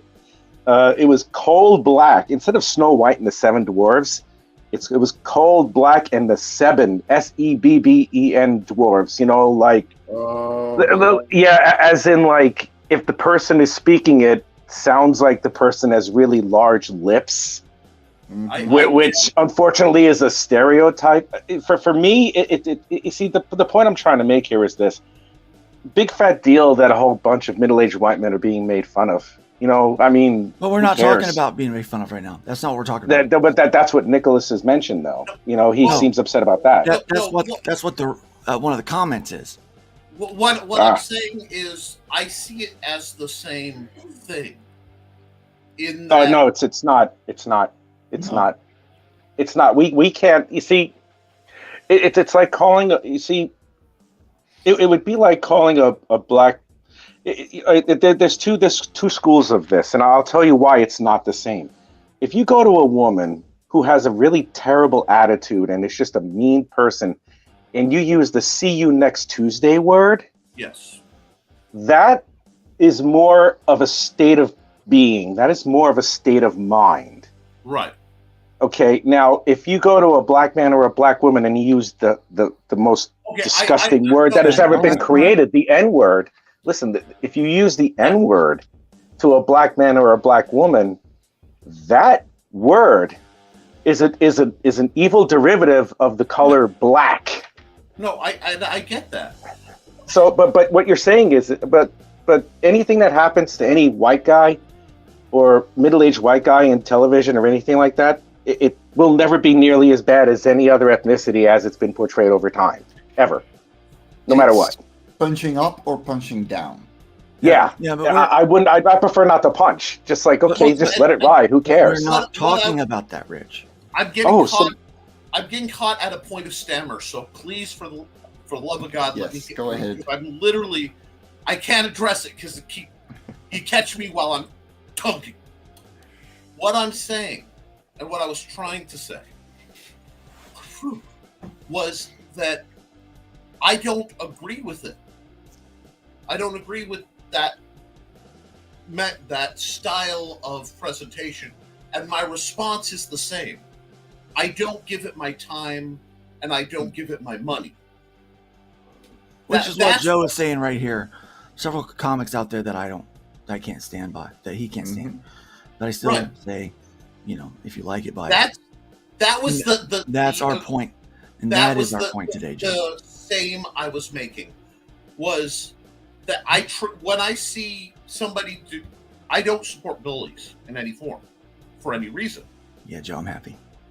So, what I was saying was, if I don't like how they're depicting somebody, and I don't like when they negatively depict anybody, hi Nita. Uh-oh.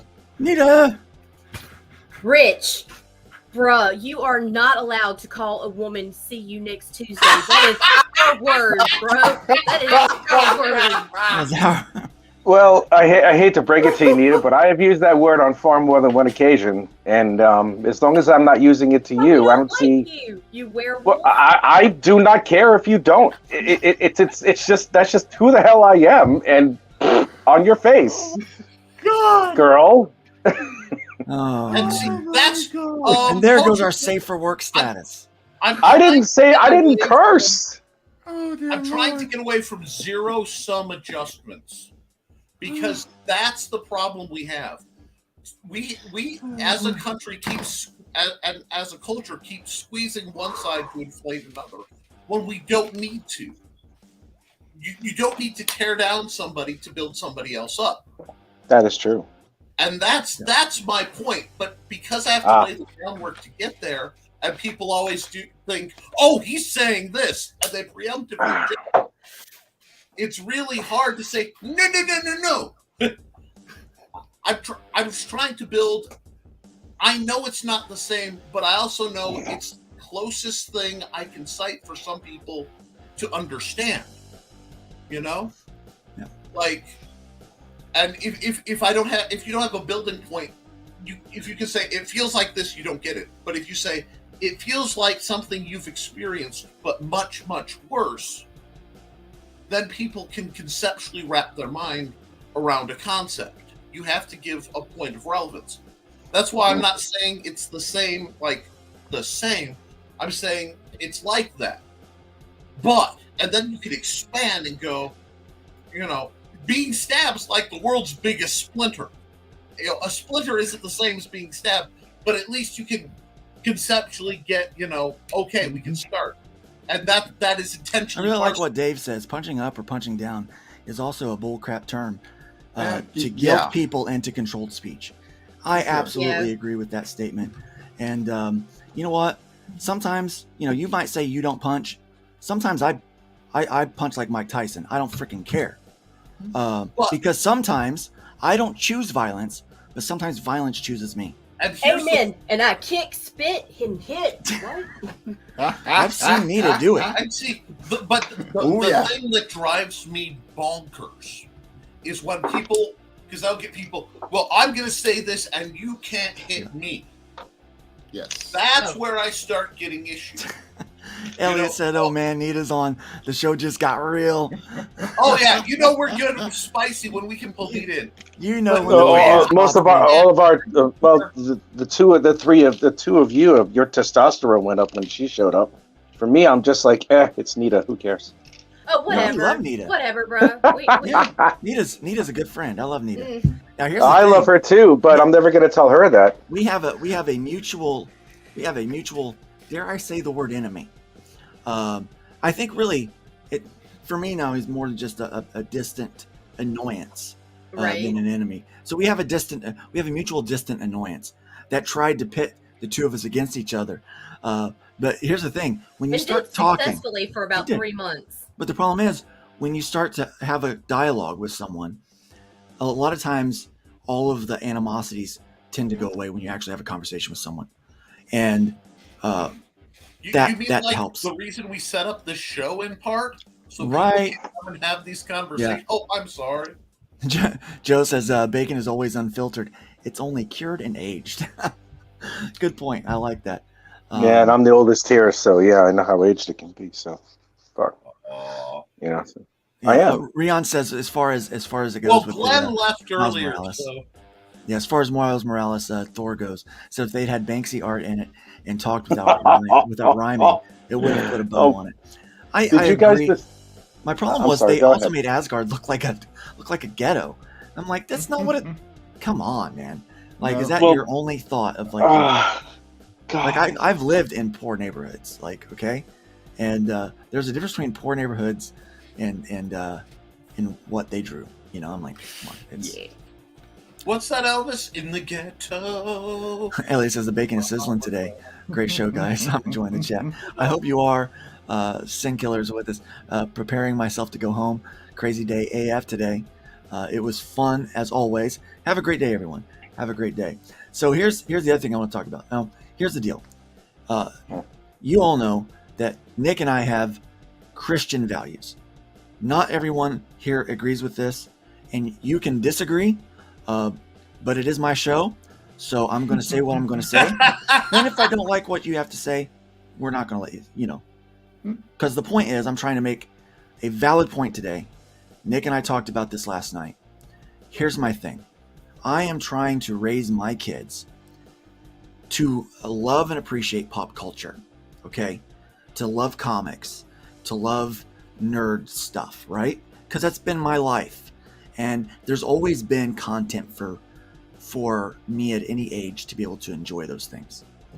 Right now, what's happening is it's very difficult to raise Nick and I, especially in our opinion, to raise our kids to enjoy and appreciate nerd culture while still maintaining our Christian values and teaching our Christian values as being important to our children because of what's happening in the nerd culture, okay?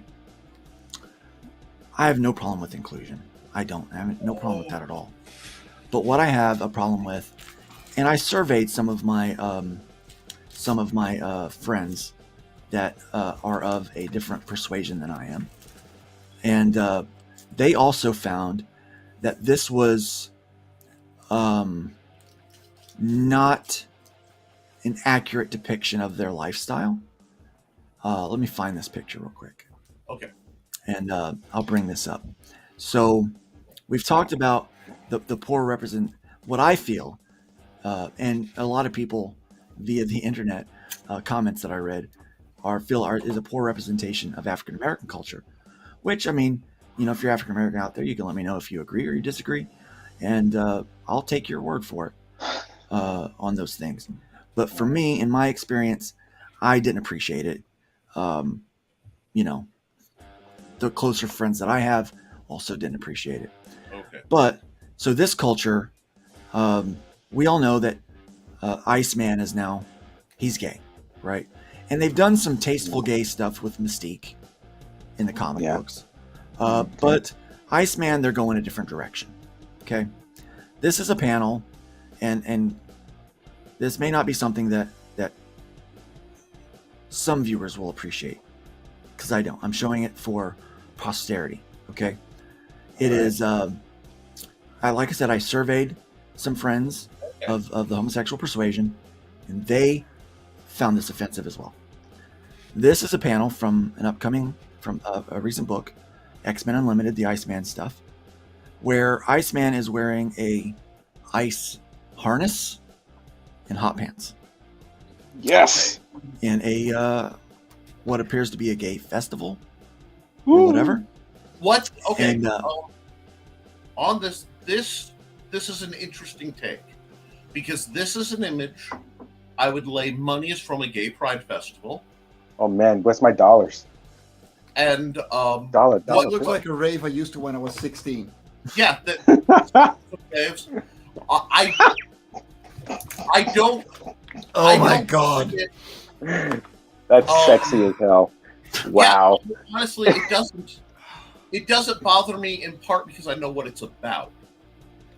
There is a lot of overlap in the gay community between the gay community and the sword and kink communities. So it's one of those you have to know about. It's very much a context-based image. Now, do I think that some of the things shown happening at Pride that happen in public are inappropriate? I think it's inappropriate because it would be inappropriate for anyone to, engage in sexual activity in public by our current laws. Okay? Now, Are you saying that at this? Are you saying at this? Now you're talking about being at an actual parade at this point? yes. Is that what you said? What sexual act did you see occur? Oh, dude, let me tell you, I've seen some shit. Like there are YouTube videos you can look up right now, and I am all for freedom of expressing your sexuality. No. For example, but let me tell you I've something. been out- Every I parent have- that brought their child to those parades ought to be under investigation by social services right now. I have Yeah. seen. I kind of believe that. Whipping out phalluses, Perform. like freaking dildos, and squirting children in the crowd. What? Yes, true That's story. disgusting. True Yeah, story. Frog, don't link those. And Yes, I will don't link link that. 20 minutes from We don't want that in there. Amsterdam. But Now- so How did anybody get into my browser history? And it Damn. has nothing Get to do European with on the your- homosexual overtone of it to me at all. It was the Right. sexual nature And with that's- the children that's- present. who was it? Was it They- Christina Aguilera or some? No, I can't remember who it was. It was random people in parade. That was okay. an artist for Pride Month. They were in this green bustier thing, and they had a giant green dildo that they were stroking on stage. And I'm like, how is this acceptable? Okay. And- How have we come to the point to where, like, we can't look at this behavior and say this behavior is bad, this behavior is wrong? Okay. We have to get to the point where we can do that, right? So here's my point today. We've got 15 minutes before I want to close this thing out, right? My point today is I cannot comfortably, as a Christian father, say kids go by X-Men, because the content stuff that they're talking about, they're even the way they depict some of their gay friends, I feel it's inappropriate. Okay, I feel having, like I said, having surveyed people that are of that persuasion, they feel like, hey, that doesn't represent me at all. That's not who I am at all. One of the things is the people it represents are a very, very small sect of our culture. Okay, Well, so here's the thing: there are a lot of people who are homosexual, a lot of people who are pansexual. I'll say the alphabet thing simply because it will trip up my speech impediment. And I'll say this: it's not a lot of people. Culturally speaking, it's about 1% of the entire population of the planet. On that Maybe one, 2. I will disagree because I've read the sociological studies. Okay. So I, put out by the CIA, because the CIA does the CIA fact book, which is a thing the sociologists. Well, if love. somebody can link to an actual article or something that's reputable that says the percentage of the population, I'll go by what that says. Okay. So anyway, I'm not sure the link you're referencing, but my point being, it is I will never punch down on anybody, using that phrase that was finding around, who are homosexual, in part because I've talked too many of them down for being suicidal.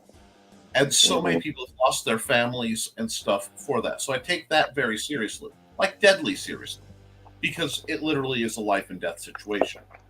Yes, it is. I do believe that, as I told Luke, I am a constitutional absolutist in that you should have the right to say and do whatever you want. I should have the right to say and do what I want and recuse myself voluntarily. Now, you talk about parenting, and you said we a lot, so that means I get to talk a lot because that part's me. One, I have an autistic special needs child who does not understand social norms the way other people can. So it's much more complicated for me. That means I have to carefully censor his content. That's called being a father. yes. That's called being a parent and doing your job. I don't expect other people to do it for me because that's my job. The other thing is I choose, I have to make these decisions. Like, for example, he did not watch a lot of the cartoons I watched as a kid because it had cartoon violence. But he watched shows that had more realistic depiction of violence because it was more important for him to understand the consequences and dangers. Now Right. he can come back and watch shows that are a little sillier because, we're at the point, one of my dear friends is a streamer. She's very, very shy. She has body dysmorphia.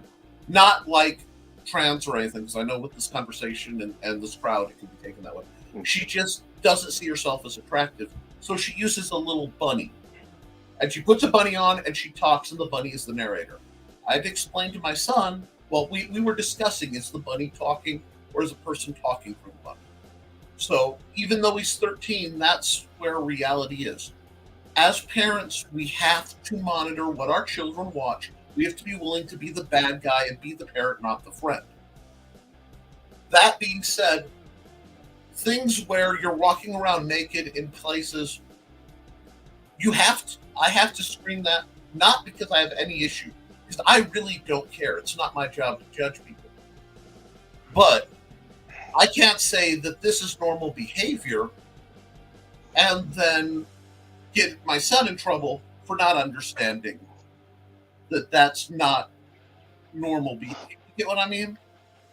So, as someone who lives 20 minutes from the place where gay pride was first made, Yes. someone who has been to raves where the girls were cheap and the guys were cheaper, Yes. Yes. what you were showing there was a rave. It was safe. It was a community. Yeah. It was a place where they could be themselves without being judged by other people. Mhm. Exactly. And so what they are depicting is literally the best place that you can be openly gay for anyone. Right. Yeah, exactly. So, And but you're worried. But Nick, you're worried I about it completely permeating into your. Go ahead. Go ahead, Mike. Let I'm me sorry. please finish this one. I can Sorry, completely Mike. understand as a more conservative Christian that you don't want your kids to read this. I completely understand. I stand behind that completely. But the thing that they showed was literally the best way to depict gay culture without being damaging to gay culture. This is very much a cultural within within a culture thing, Yes. a subculture thing, where they can go somewhere without being judged. Right. Like we can go into a comic book store and just feel at home. The same way that I can go to a cyber goth rave and trust me, I can dance. I wish Because Oh, I can't. that's Now what I can't wait to I get agree safe. with you, Jimmy, Don't. as somebody who's I've been the DD for a lot of people and a lot of things that if I say it's not my scene, you understand the level I'm saying when I say it's not my scene in ways probably Luke has never been exposed to, and that's not a shot at Luke. I used to have a We button love that your said, innocence, Luke. in this case, that said DD and token breeder. Okay, just to call, yeah. So the problem with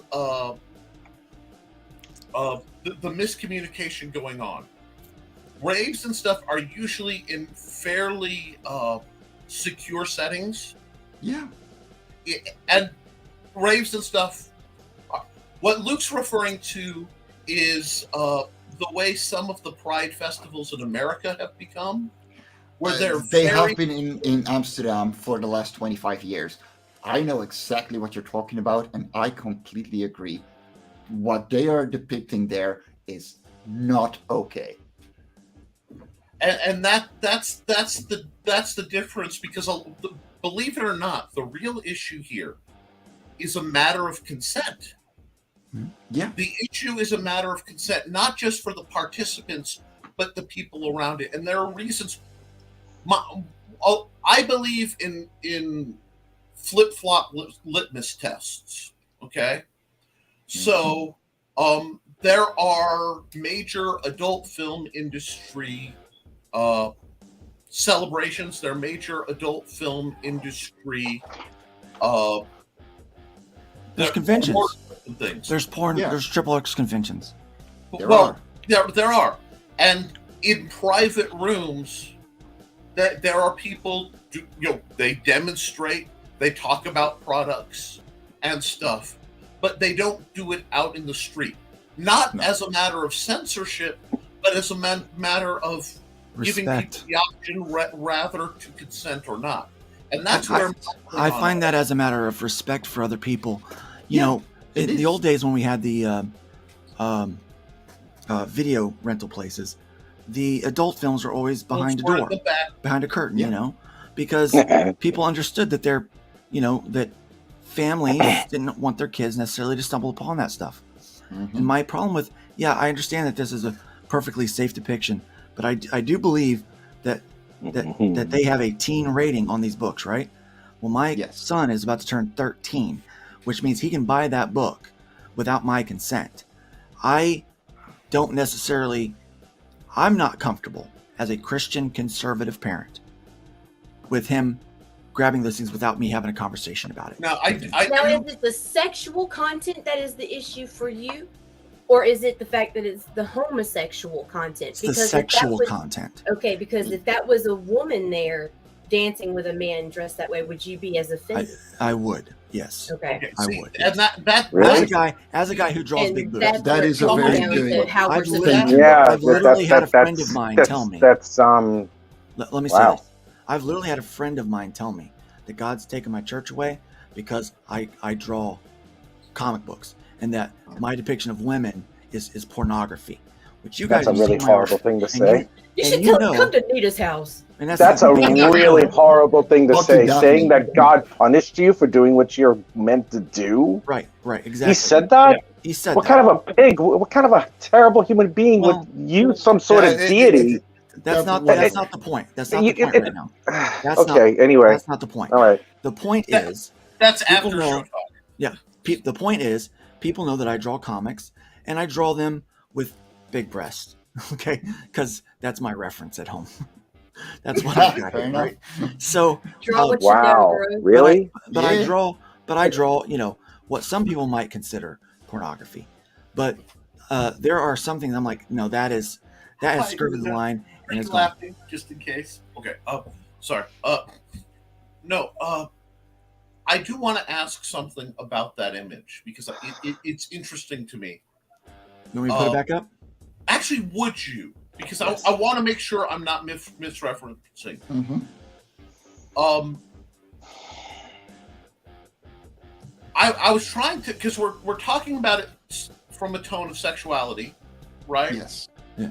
And I'm breaking it down. So far, the closest thing I've seen to this image being, there's hugging, Yeah. and they are dancing close together.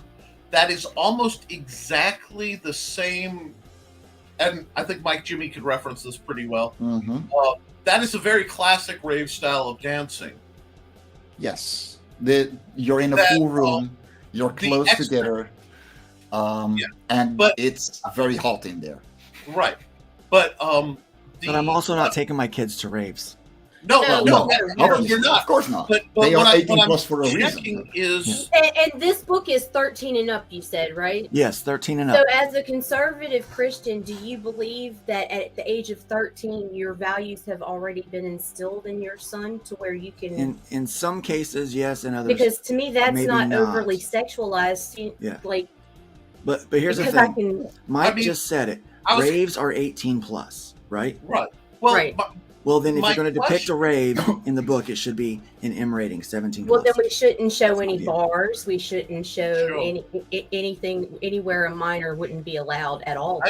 somebody We shouldn't show any And violence or it shouldn't just show any some blood. Censorship that it's like Exactly. it's like such a freaking fine line. Well, It's and here's my and- point. So, what do we allow? Like, what can we show our kids? Right? Like, Well, That's perfect. Comic books that don't have all those elements that you're so offended by. what comic books exist that don't have those? Anything else other than X-Men, if they're going to show something else that doesn't have anything with guys dancing. Okay. Frank that's Frank why Zappa said it best. It's like if you don't like if there's a radio station that you're listening to that has offensive music, change the station. Look for another book. And that's okay. So that's my point. That's my That's point. it. That's today. all you have to do. That's my point today. So let me make my point. so okay. No. Let me. Let me make my point. Yeah, sure. Go ahead. My point today is I don't know what the heck is going on with the things that I used to be able to share with my kids. I've got old X-Men, I've got old things that they like. They watch these movies and they like what they see in the movies. Now if they go to a comic book store, they're going to see material that I don't deem appropriate for my 12-year-old. Well, and So it could be 13. the But here's solution to that is my to point. conform. My point is that there is an alternative. Okay? Yes. Unfortunately, a lot of people don't know about the alternative. The alternative is a lot of these indie comics, right? Mike Jimmy makes a perfect one. I would let any kid of any age read his book, okay? Mike and I don't share the same set of values when it comes to our faith, right? And probably not even the same political values. But he No, probably understands what's appropriate for all cultures for a certain age group. His book is appropriate for any age, right? I've got a book that I do called Hybrids. This book is teen rating. It is appropriate for ages 13 and above. I would even let a 10 or 11 or 12-year-old read it. It's, Randy doesn't want me to put an age limit on there at all, but I think that some of the subject matter Mhm. is too heavy for younger readers. Okay, if you're below the age of 10, it's some of the subject matter is kind of heavy. Okay, Well, see, and you know what? To run a parallel, because we're talking about what parents allow their kids. I love hybrids. I would not allow Xander to read it because they're fictionalized accounts of actual biblical figures, yeah, and that is, when you start talking about demons, and in some cases you use actual biblical related names. yep, I take that very seriously. Now, this is not a shot on you, and it's No, not a no, shot on hybrids, because it's one of my favorite titles. Obviously, I wouldn't have been involved, and I love the universe. yeah. But I'll be the first to say Xander's not in- ability to separate what is Yeah. to you fantasy, the trick- in fact. I think the real answer to what you're talking about is I always have two things when somebody makes a complaint. Okay, and Luke knows my complaint rules. If you are complaining about something, you have to follow it with do something better. Yeah. Okay, and if you can't, which happens because sometimes I'm not smart enough to come up with a solution, admit that you don't know and actively seek, and it becomes a call to action.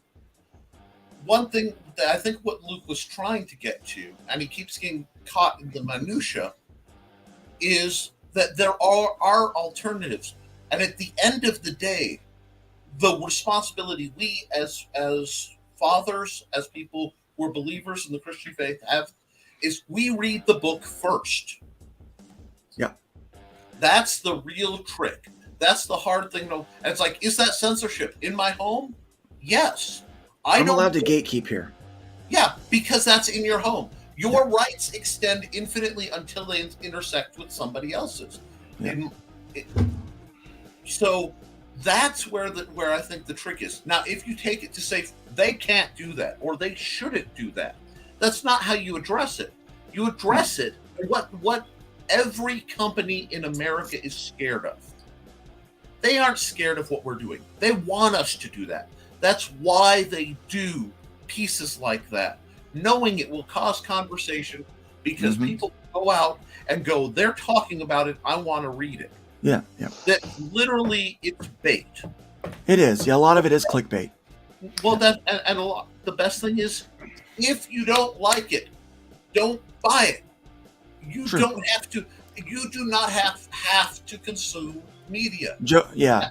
And that's what terrifies. And to finish the point that I was trying to make was that I want something that's really good all ages.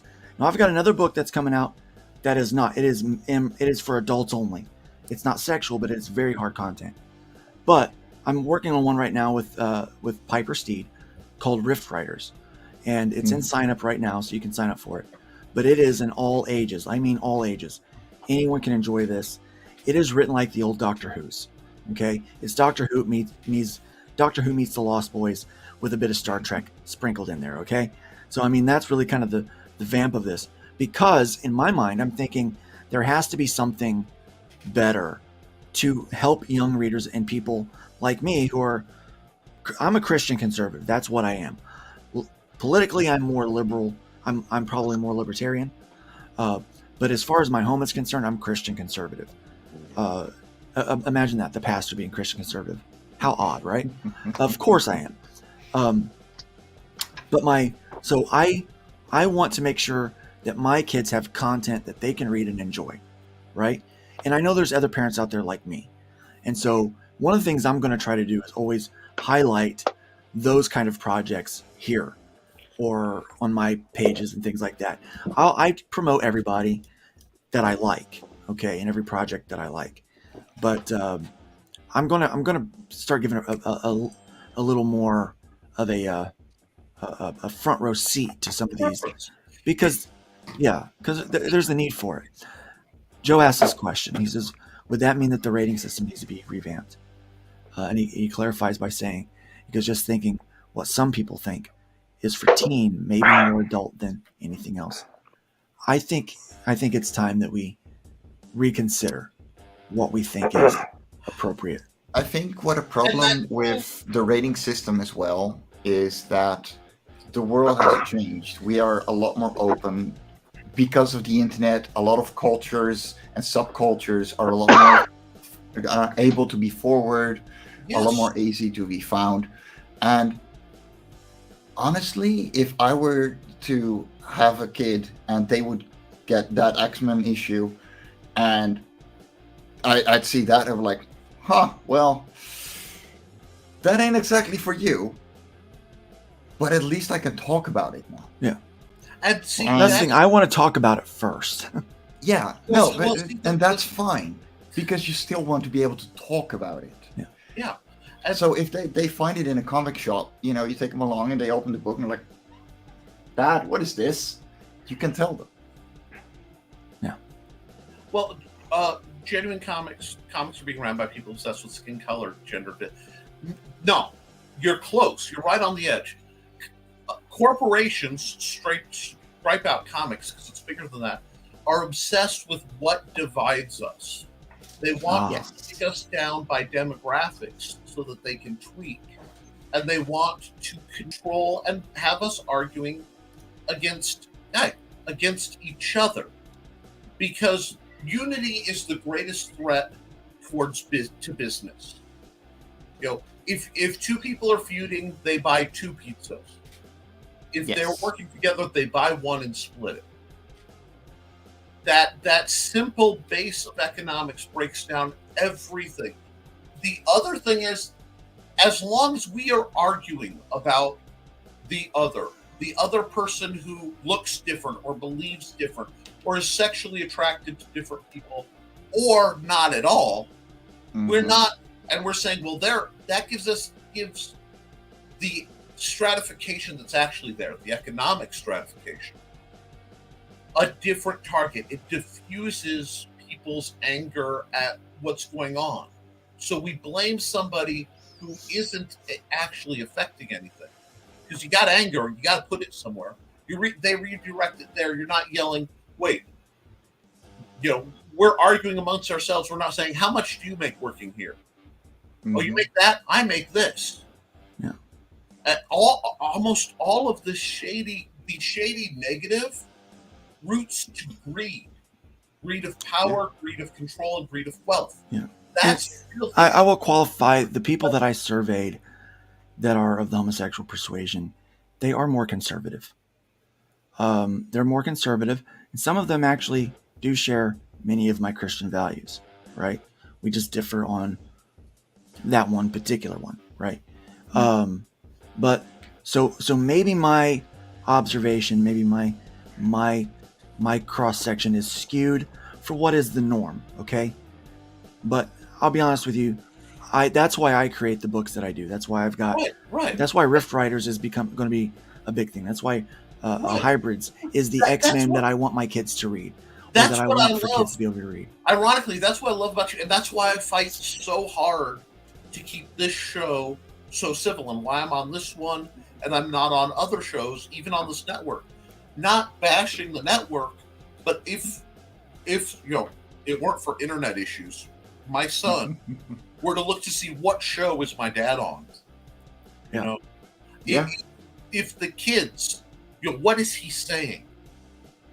And if I am ever given the option between a message of I am going to love and accept somebody, even if I disagree with them, or I'm going to hate them, I'm going to try. And I will fail because I'm human. I'm going to try to lead towards love. And when I fail, I'm going to apologize because that's what we're supposed to do. But that's our Christian value. Then We don't have time for hate. Repent. And that's the other mechanical and even. Well, I mean, even on an individualistic level, like Yes. as a parent, you want your kid to get the best upbringing that you can offer them, and whether you're Christian on that regard or not, Right. like that should be the ultimate goal.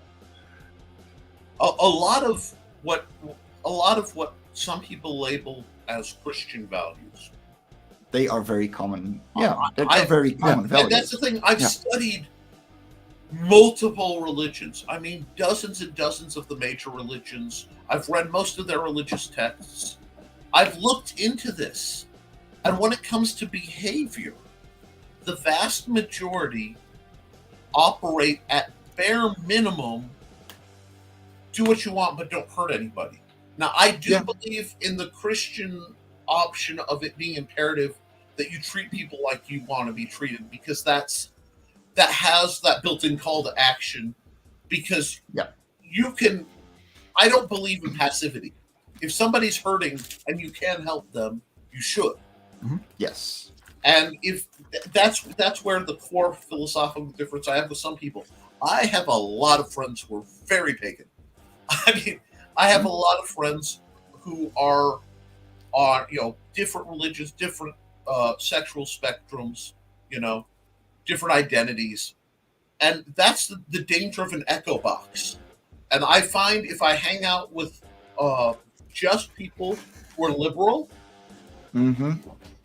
there will be the same kind of echo box as I find when I hang out with people who are just conservative.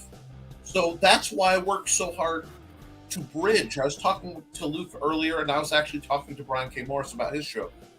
What I do is I try to get people of related concepts to talk, because when you get past the flags that everybody flies, and you look at what people individually say and believe, what looks like, a 50, 100% difference, the vast majority of time is really only 5% of issues they disagree with. Maybe it's 10 and there's 5% wiggle room where there's adamant disagreement and ambivalence, but we can talk about it. Yeah. And if we ever, without getting into the gun discussion today, I've had a couple of gun discussions with liberals, and we tend to fall into some reasonable compromise. Right. We don't believe there should be a gun grab, but maybe a mental test to make sure you're not crazy, is not a bad idea. Regulation rather than denial of use. But anyway, right. we don't want to get into that. And that's where we get going. And Joe is making a comment about how anime conventions are more adult than things should be. And I don't let my daughter go to anime conventions. No. She's 19. Technically, she can go if she wants to, but before that, I would not let her go to those conventions. There are some conventions that I would go set up at that I would not allow my kids to come to, because I'm like, no, I'm there to sell books, but I know there's content there that shouldn't be there. There are people. There have been times, and I know other creators have set up across, our content and their content wasn't what we wanted to associate with each other, and we're like, hey, can you move us to a more family-friendly area? People are coming down this, I'm not really suited for this in this area. I need to be somewhere where, there's not going to be basically there was a cosplayer with a booth and with a little room set up that was in there posing topless with people, and I'm like, no, that I don't want to be around that. I completely agree. I actually do exactly the same at cons, because I know that's not the stuff that I make. That's not what I want to be known for. That's not what I want to be associated with. It makes sense. I completely agree. Oh, Joe, gosh, Nick's going to hate my comment. Rian says that they agree on the indie alternative, and there is a great indie alternative out there. And that's why it's so important, because I mean, I will never read. We've got Dave here. I've missed a few comments here. Nita said she had to go to an appointment. Joe says, "All right, me babbers." And then we've got Brianna is here. Sounds like I've jumped in the middle of a deep topic conversation. Hey, how's it going? When you hop in at the end, it's usually deep here at the end, where we really are talking about. We get past the fluff, and we really get into the, kind of the meat and potatoes of why Nerd Bacon exists, and kind of, what it means to this is the stuff that we talk about. This kind of stuff. And Rian says, you plant the seeds to watch grow and be fruitful in this life. That's my dream. Money is good and all. Love that money. But my self-family tree is my family's history. Exactly. And I probably said the cadence kind of weird with that. just because trying to take breaths. But You're I agree. Yeah, money is got fine, passionate. but it's family. Family is the most important thing we have, and how I raise my kids is really important to me. You know, I've not announced it to, publicly about what's going on with us in the ministry, but we have announced to our church, and we've announced to our family now, so I can talk about it publicly. Is that at the end of July, I'm not technically going to be a pastor anymore. July 31st will be my last time in the pulpit for the church that I'm serving right now. And so we don't know what's going to happen with us long term. We don't know where we're going to be. So right now, focusing on my family is what's always been most important. And especially to the fact, I talked to my wife yesterday. I was like, do you know, if I would have died, we were listening to Garth Brooks, and that, like, If Tomorrow Never Comes came on. I said, if I would have died, would you have known how much I love you? And she goes, yeah, I would. She goes, you've done a really good job to not make me feel like the church's mistress, which a lot of pastors fall into that problem, where the ministry becomes number one, and they their wife feels like the mistress of the church. She goes, you've done a really good job of making me and the kids feel like we're a priority in your life. And they are.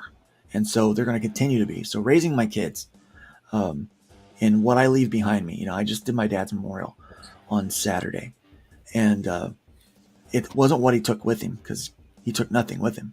It was what he left behind. And I'm not talking about material goods. It was what he left behind in me and in my brothers and sisters. That's what matters. Like his legacy that he implanted into us. That's what matters. And so that is something that that I hope to emulate well with my kids. Let's get back to some of these comments. That's all we can do, Luke. Jody McPhee says everyone wants to be on the winning team in a war of words. No one wants to be neutral state like Switzerland, to see all sides equally, not being passive, but seeing arguments for what it is. That's And really my goal. Yeah, but I mean, unfortunately, sometimes, like I said, you may not choose violence, but violence chooses you. And staying neutral or non-argumentative or whatever you want to say, maybe even passive. I do believe we're in the middle of a culture war, and I believe that if people don't speak up about it, then we're going to lose that war. See, I really do. And what's interesting to me, because I've been hearing that word, that phrase, a lot in my DMs, a lot, because people, you'd be surprised at the people who come at me for my opinion of let me hear both sides. I've been told I'm a bad Christian by some people. I've been told some shady stuff. See you, Dave. But if there is a culture war, like any war, it could be prevented by people talking. True. And like any war, there will be a whole bunch of harm done to people that it shouldn't apply to. And then at the end, the only way to get out of it is when people will sit down and talk. And that is why, when I hear that phrase, it ignites something in me. It should. Into my sort of my calling. I don't know what I am. Luke can say he's a pastor and that's what he is. That's or was. That was the calling.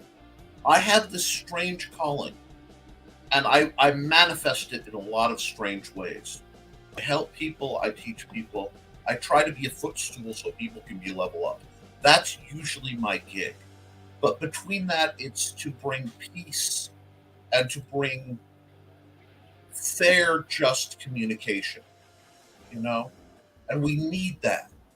And I get scared when I hear, because I hear it from both the liberal side and the conservative side, as there's been changes, because it seems like our nation and my social circles are all polarizing. And I'm seeing needless polarization. Mm-hmm. And all that's going to do is draw battle lines. And whenever there's a battle, if it's verbal if it's Well, I'm going to say this. It's not going to. It already has drawn battle lines with people. yes, The and problem is with this is, and I've heard people say this, and I've been told by people on the opposite aisle that this is really the case of what's happening. It's not just that they want equality or even equity. They want to abolish the other way of thinking entirely. They don't want the other opinion at all.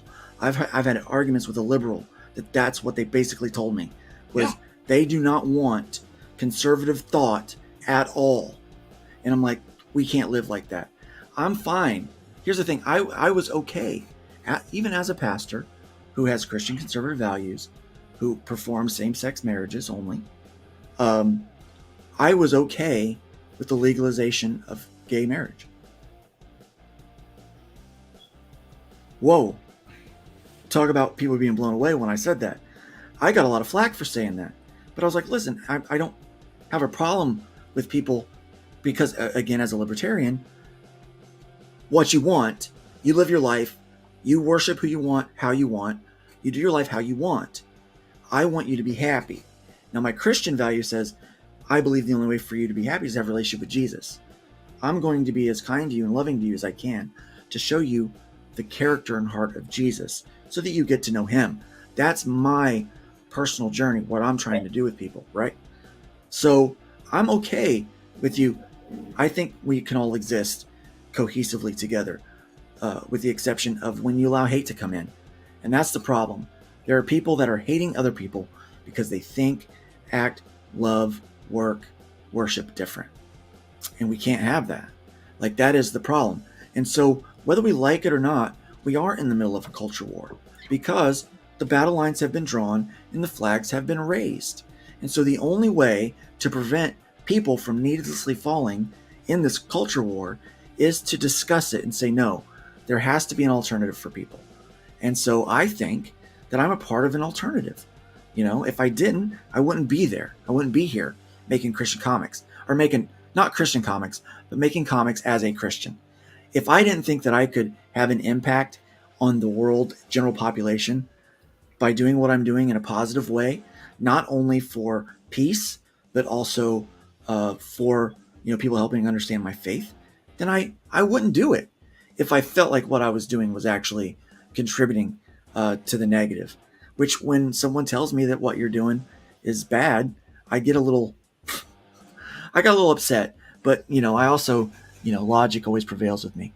So I was like, no, you're kind of wrong. Well, and see, the fact that what's the sides that matter to me are the ones who will unreasonably, on either side of any given debate, the unreasonable, unyielding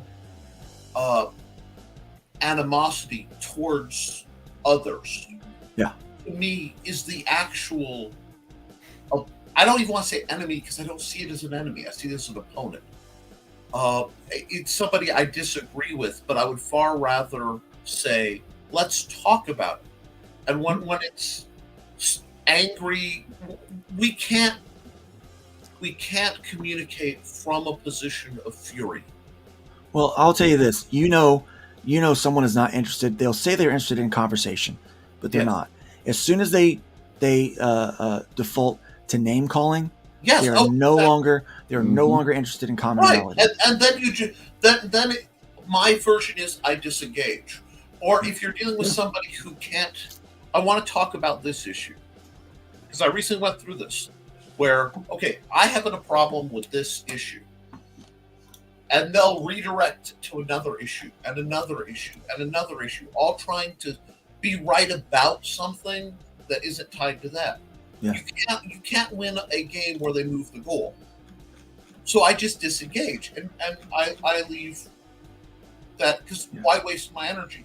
That's what I realized. There is a trap, and it gets independent creators, and it gets us. We sit here and we rage, and I see a lot of people raging. Marvel's doing this idiocy, or Star Wars is doing this idiocy. And we all don't like it. And my thought is, if you don't like it, say, I don't like it, now I'm going to go do better. But Well, I'm gonna tell you, I will say one thing about that. It's really hard to have something be a part of your life for a long time and then just cut it out. oh, Like guitar for me. Like guitar for And me. that is Familiarity it makes for comfort. yeah. Yeah. And I run into that. I've run Uh-oh. Oh, Nick froze up. dramatically goes a different direction or movie series, and then I'll see people like burn the whole thing down, and it's like I don't have to. I actually saw a comment with someone on that Iceman panel that said, I don't even like comics, but the fact that this makes comic fans mad, I'm all for it. Yeah. What Well, kind of, like, that's a problem. I think that that's the problem that proves the point. They want this. We're talking about that title. All this Some of time, us, but some of No, us no, no. believe that those Let's- people are now in charge. What we could have done is we could have spent this whole 2 hours plugging Life on Quora. We could have spent it plugging hybrids. We could have spent it, and if you look, when I get a hold of shows, that's what I tend to do, because the best way to diffuse that external, Psalm, I want to say 41. It does, that's the one where you're the fiery darts and stuff. If you look at from a Christian, and I'm going to actually pull the Christian card. I'm not able to cite verses, but I'm good with concepts, and Luke usually tells me I'm not too far off. So I credit. I do believe there is an enemy, and I believe it works in people. We can worry about the name later for people who aren't involved, but it's always inflaming. Rage, fury, fear, agitation. Be agitated. And when you're Christian, God is always a calming, a cooling influence. God's water on the fiery darts that have been flung against you. So what I watch for is the loud and the aggressive, who only serve to inflame and agitate, because that's using your energy to deal with that. I love this. There's a thing that was written in the 1920s by a guy named Max Ehrmann. It's called The Desiderata. And you've probably heard it. It starts with "Go placidly amid the noise and haste, and remember what peace can be found in silence." But part of there is it says, "Avoid loud and aggressive persons, for they are vexations on the soul." Mm-hmm. And what that image has done to you, and what I think in part it was intended to do, was to do what it's done. It's rattled and it's shaken you and got you all bubbled up like a can of pop, so that instead of opening some sweet support or health or the good stuff that normally comes out of you, you pop the open and everything. And Nick, we need to have these conversations. Okay, we can't just Oh, make yeah, everything bubbly all the time. We can't make everything sweet all the time, because the world is sour. I'm not asking you to be The sweet. world is sour. We do need to have these conversations. But what I'm saying is also beware being played, because what can happen is there's a conversation that needs to be had that's of value. But if you get agitated by the outside forces, it's not that they're wrong. Sometimes you need to be agitated, Nick. No, That's what I'm saying. yeah, Sometimes but you if need you- to. Jesus but if himself you- was agitated in the temple, and what did he Yes. do? He Yes. flipped over tables, right? You're right. I'm And agitated. not- what for a I'm reason. saying is you have to be able to not lose message and tone. And that is the trick that people who work against you do to make you look irrational. It is a manipulative. Well, I think if anyone's watched this, they know that I'm not irrational. I'm a Christian conservative. Right. I'm a But- pastor, but and you- I'm going to speak as such. Right. Brianna says this: personally, I am open and actively look at all sides of an argument. But once that is done, I do make up my mind on where I stand, and I'm honest about it while aiming to remain respectful. and that's where we should aim for. And that's what I said. If I'm wrong, about Yeah. that depiction being accurate to the culture, well then, okay, I'm wrong about that. That's fine. But I'm not wrong about that should be something that we know about, that we can have a conversation with our kids about, or that we should have an alternative to. Because if my son loves Iceman, and that's what he looks at, Am I freezing? Oh, you're kind of freezing a bit, yeah. yeah. My net is going down. It must be getting hotter in here. Still, yeah. Brianna also says, I may be short and come across as harmless and even shy, but I have an ancient oak for a soul, aka I am stubborn AF once I've made up my mind. Good luck to anyone who tries to change it for me. I agree. I understand that because my wife is very similar to that. Jody McPhee says, well, I look at it a bit differently.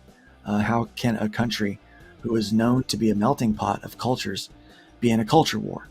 Is it more or less clear that one is blending more than another? Go ahead. It sounds like Mike Jimmy has an answer for that one. The answer is very easily. It's called putting two people against one another, and it's been going on for the last 200 years. Yeah. And the problem is because it's not the culture war is what Nick and I just discussed. It's not that we are, okay, you do you and I do me, which is perfectly fine, which is what we tend to want to do. And that's what we tend to do on this show. But distance also creates animosity. It does. It does. Complacency creates animosity. And it's to the point to where it's like, look, there are people who want to abolish the other way of thinking. I'm going to say that from the Christian conservative point and also from the liberal point, okay? There are people on both sides that want to abolish the other way of thinking and not make room for them to live their lives. That is the culture war that I'm talking about, okay?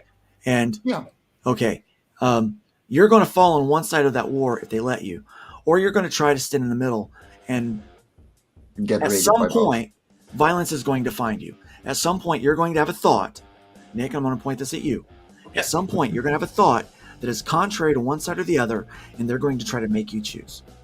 And here's the thing that you're missing out on. Okay? It's already happened from both sides. Oh, yeah. I have I regularly in part usually it's misconceptions from either, but both have come at me. Both at points have tried to cancel me for different reasons, usually because I have the audacity to associate with the other. That's usually my mortal sin. I have had people beat me because of my race, and I've had people beat me because I associated with people of other ethnicities. And I mean, literal beat me. And what that taught me a long time ago is both of the punches hurt. Both sides are only damaging each other when they get to that mentality. And that's my thing. Rion had to head out. Here's a point that I really want to get to. Jody says it's not like the culture didn't exist before, but with all being less tolerant now. Let me focus in on that word tolerant. I think that we were always somewhat tolerant, right? But now, I read an article the other day directed towards me. It was from a church leader's website that being tolerant is not enough. That I have to be affirming and inclusive of everybody else's lifestyle. I mean, no, not seeing anything wrong with that personally. But I do have a problem with that. I can tolerate it. Doesn't mean I have to say, yay, it's good, it's okay. Basically what they're saying is you have to say everything's good. Give everything the thumbs up. Everything's fine. Not everything is fine. It's not fine. It's not okay. And I'm a bad guy for saying that. No, I don't think of you as a bad guy, but that's what they're telling me. I'm a bad guy for saying no. Sin is sin. Wrong is wrong. Good is good. Bad is bad, right? I'm a bad guy for drawing those lines, but because my lines that I draw are given to me biblically, I draw these lines, right? I am now a bad guy, and even they're telling me in my own sect that we can't really call things a sin anymore because it's going to offend somebody. Well, didn't Jesus tell us that he came to separate a mother from daughter, son from father? He came to divide people because sin divides, and standing on that side, he said there's going to be one left, two are going to be working in the field, one's going to be standing, one's going to be left or leave, that we're going to be taken apart from each other. Like, these are the things that we know, that he goes, I've come to separate to the quick, as a sword to cut to the quick, that the entire, that even though the gospel is all inclusive, it does create a separation with people because of its viewpoints on sin and holiness and righteousness, right? So that's what we know.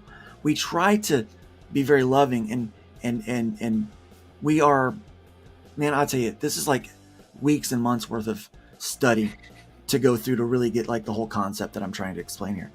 But it's when you see something that is obviously that like we have very clear guidelines, guardrails set for us biblically. We know it's wrong. Right now, murder, culturally, we can agree is wrong, right? Yes. But we can't. Because, well, if they cheated on me, then they deserve to die. Or, if they hurt my kid, if they abuse my kid, well, it's okay for me to kill him. It's justifiable because we justify the murder, right? It's not an act of war. The only time killing was justified biblically was during a time of war, right? So yeah, we have justifiable things there. We used to say pedophilia was wrong, right? We could say pedophilia, it's an evil act, it's wrong. They're wanting to be included in the plus. Well, that's see, it's a sexual orientation now. That is where you're getting someone trying to glom onto someone else's agenda. This is true. Exactly no. This is exactly like how there are, there are independent comics you support, and there are people who will only use independent comics to promote smut porn. And there's plenty of those out there. There needs to be. That's where personal critical thinking is necessary. Yes.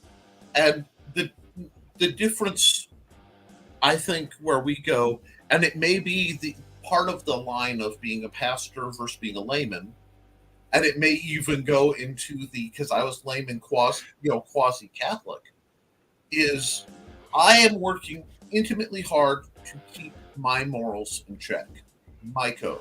Mm-hmm. And I have things that would be a sin for me that are not sins for others. Because I know through the nature of that action. See, but I disagree with that statement in its entirety, because if it's a sin, it's a sin whether you think it is or not, right? Well, let me explain my logic, and maybe maybe you'll get it. Words are important. Right, words are important. In this case, I'm referring to drinking. Okay. My family has a whole line of genetic problems with drinking. There is nothing faster that would pull my family, any of us, from the path of trying to be good people and honestly God's path than the inclusion of alcohol and narcotic substances. I know I have never had any alcohol. I'm one of the few in my family who can say that. I never will, because I know if I take that, I am done for. It would draw me away from the path that God has built for me, and it's draw me away from the path that I have done and my family and everything right and good.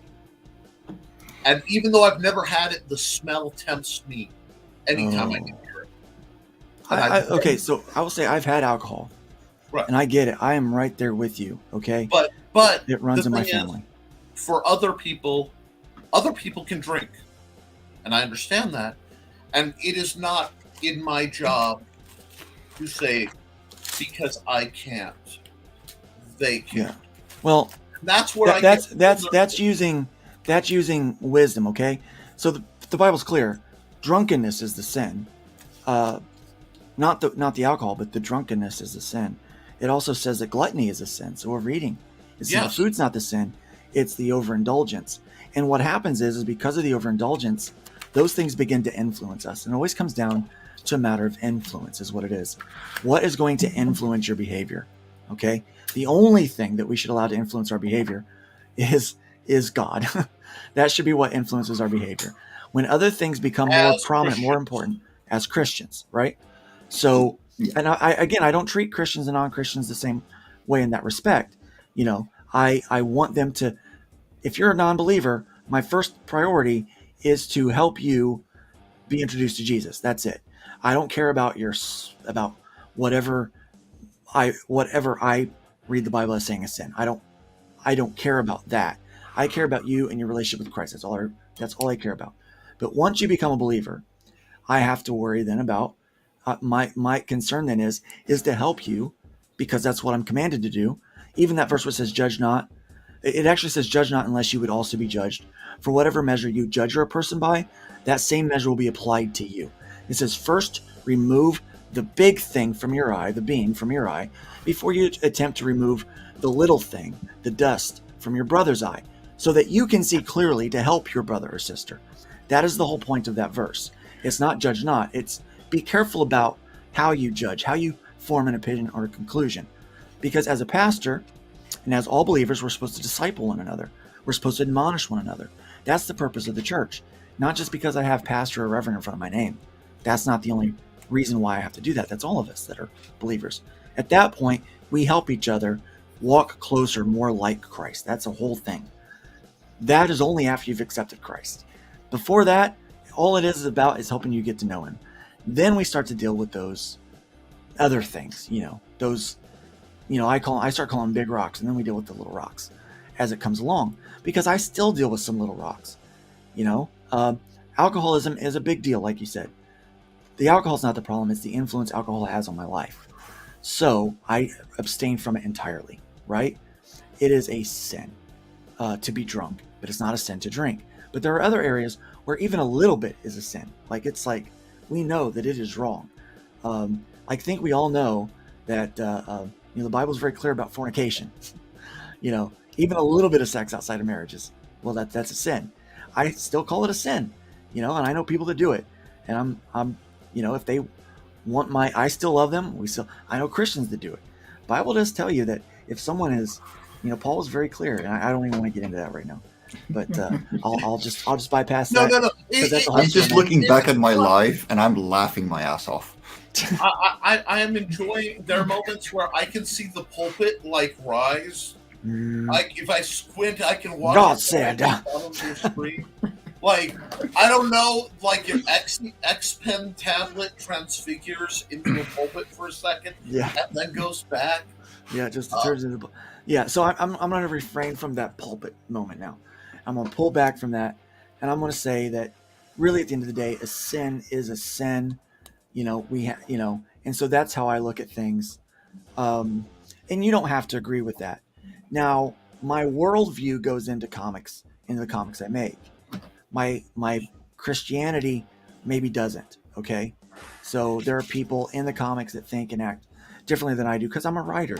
That's what I do. But I want to create a book that if you're upset with the way things are going, with the culture war that does exist, then there's an alternative for you. And that's why I wanted to have this conversation today, because I feel like it's one that people for almost 3 hours have stuck with, because I think it's something that they're interested in as well.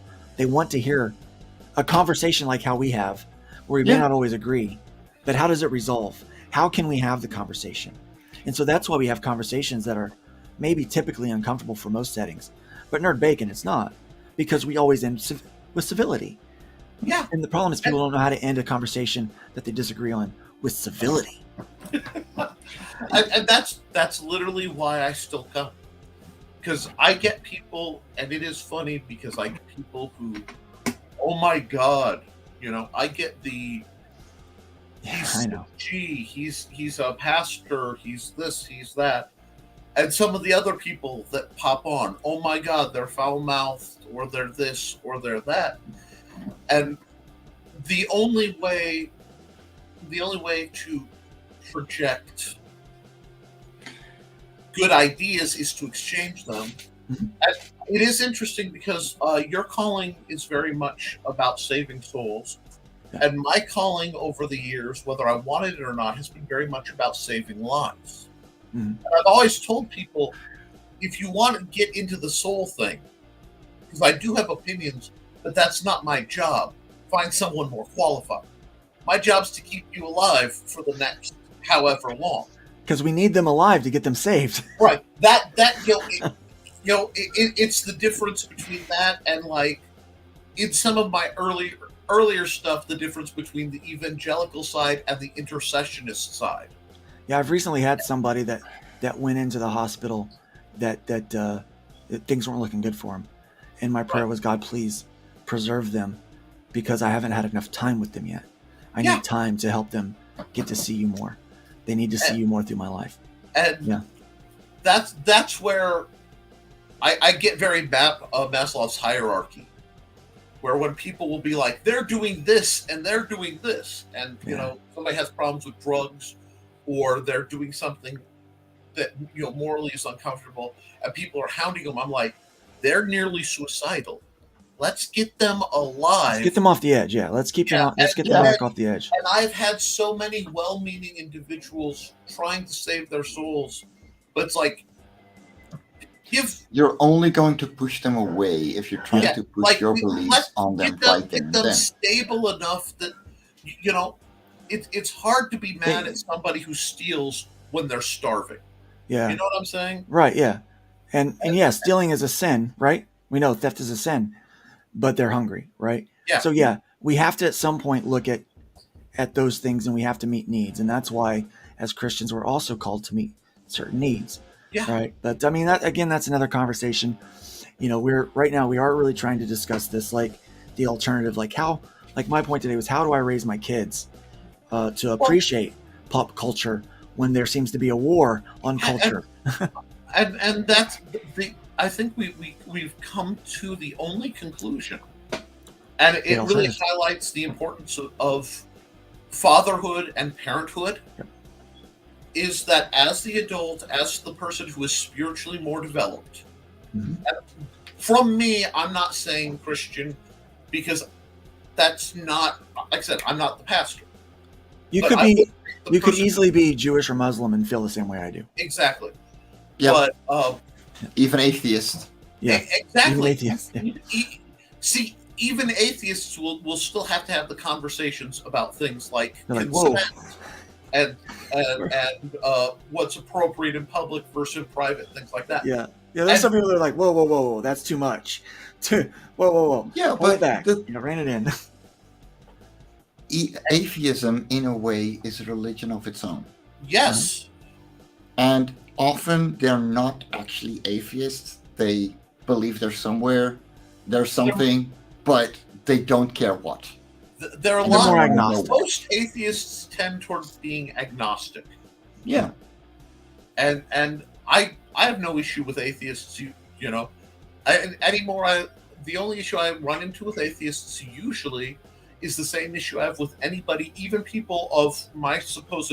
Because you'll notice I'll say Christian, but I don't put a Lutheran, whatever, Catholic, whatever. Whereas I do. Wesleyan I'm holiness, current- that's me.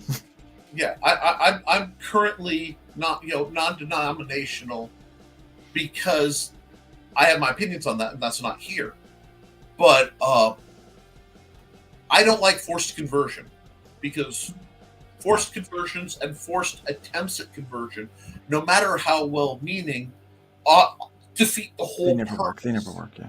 to any No. religion or But- no religion. Okay. So because Let that's me, where let me fill you in on that.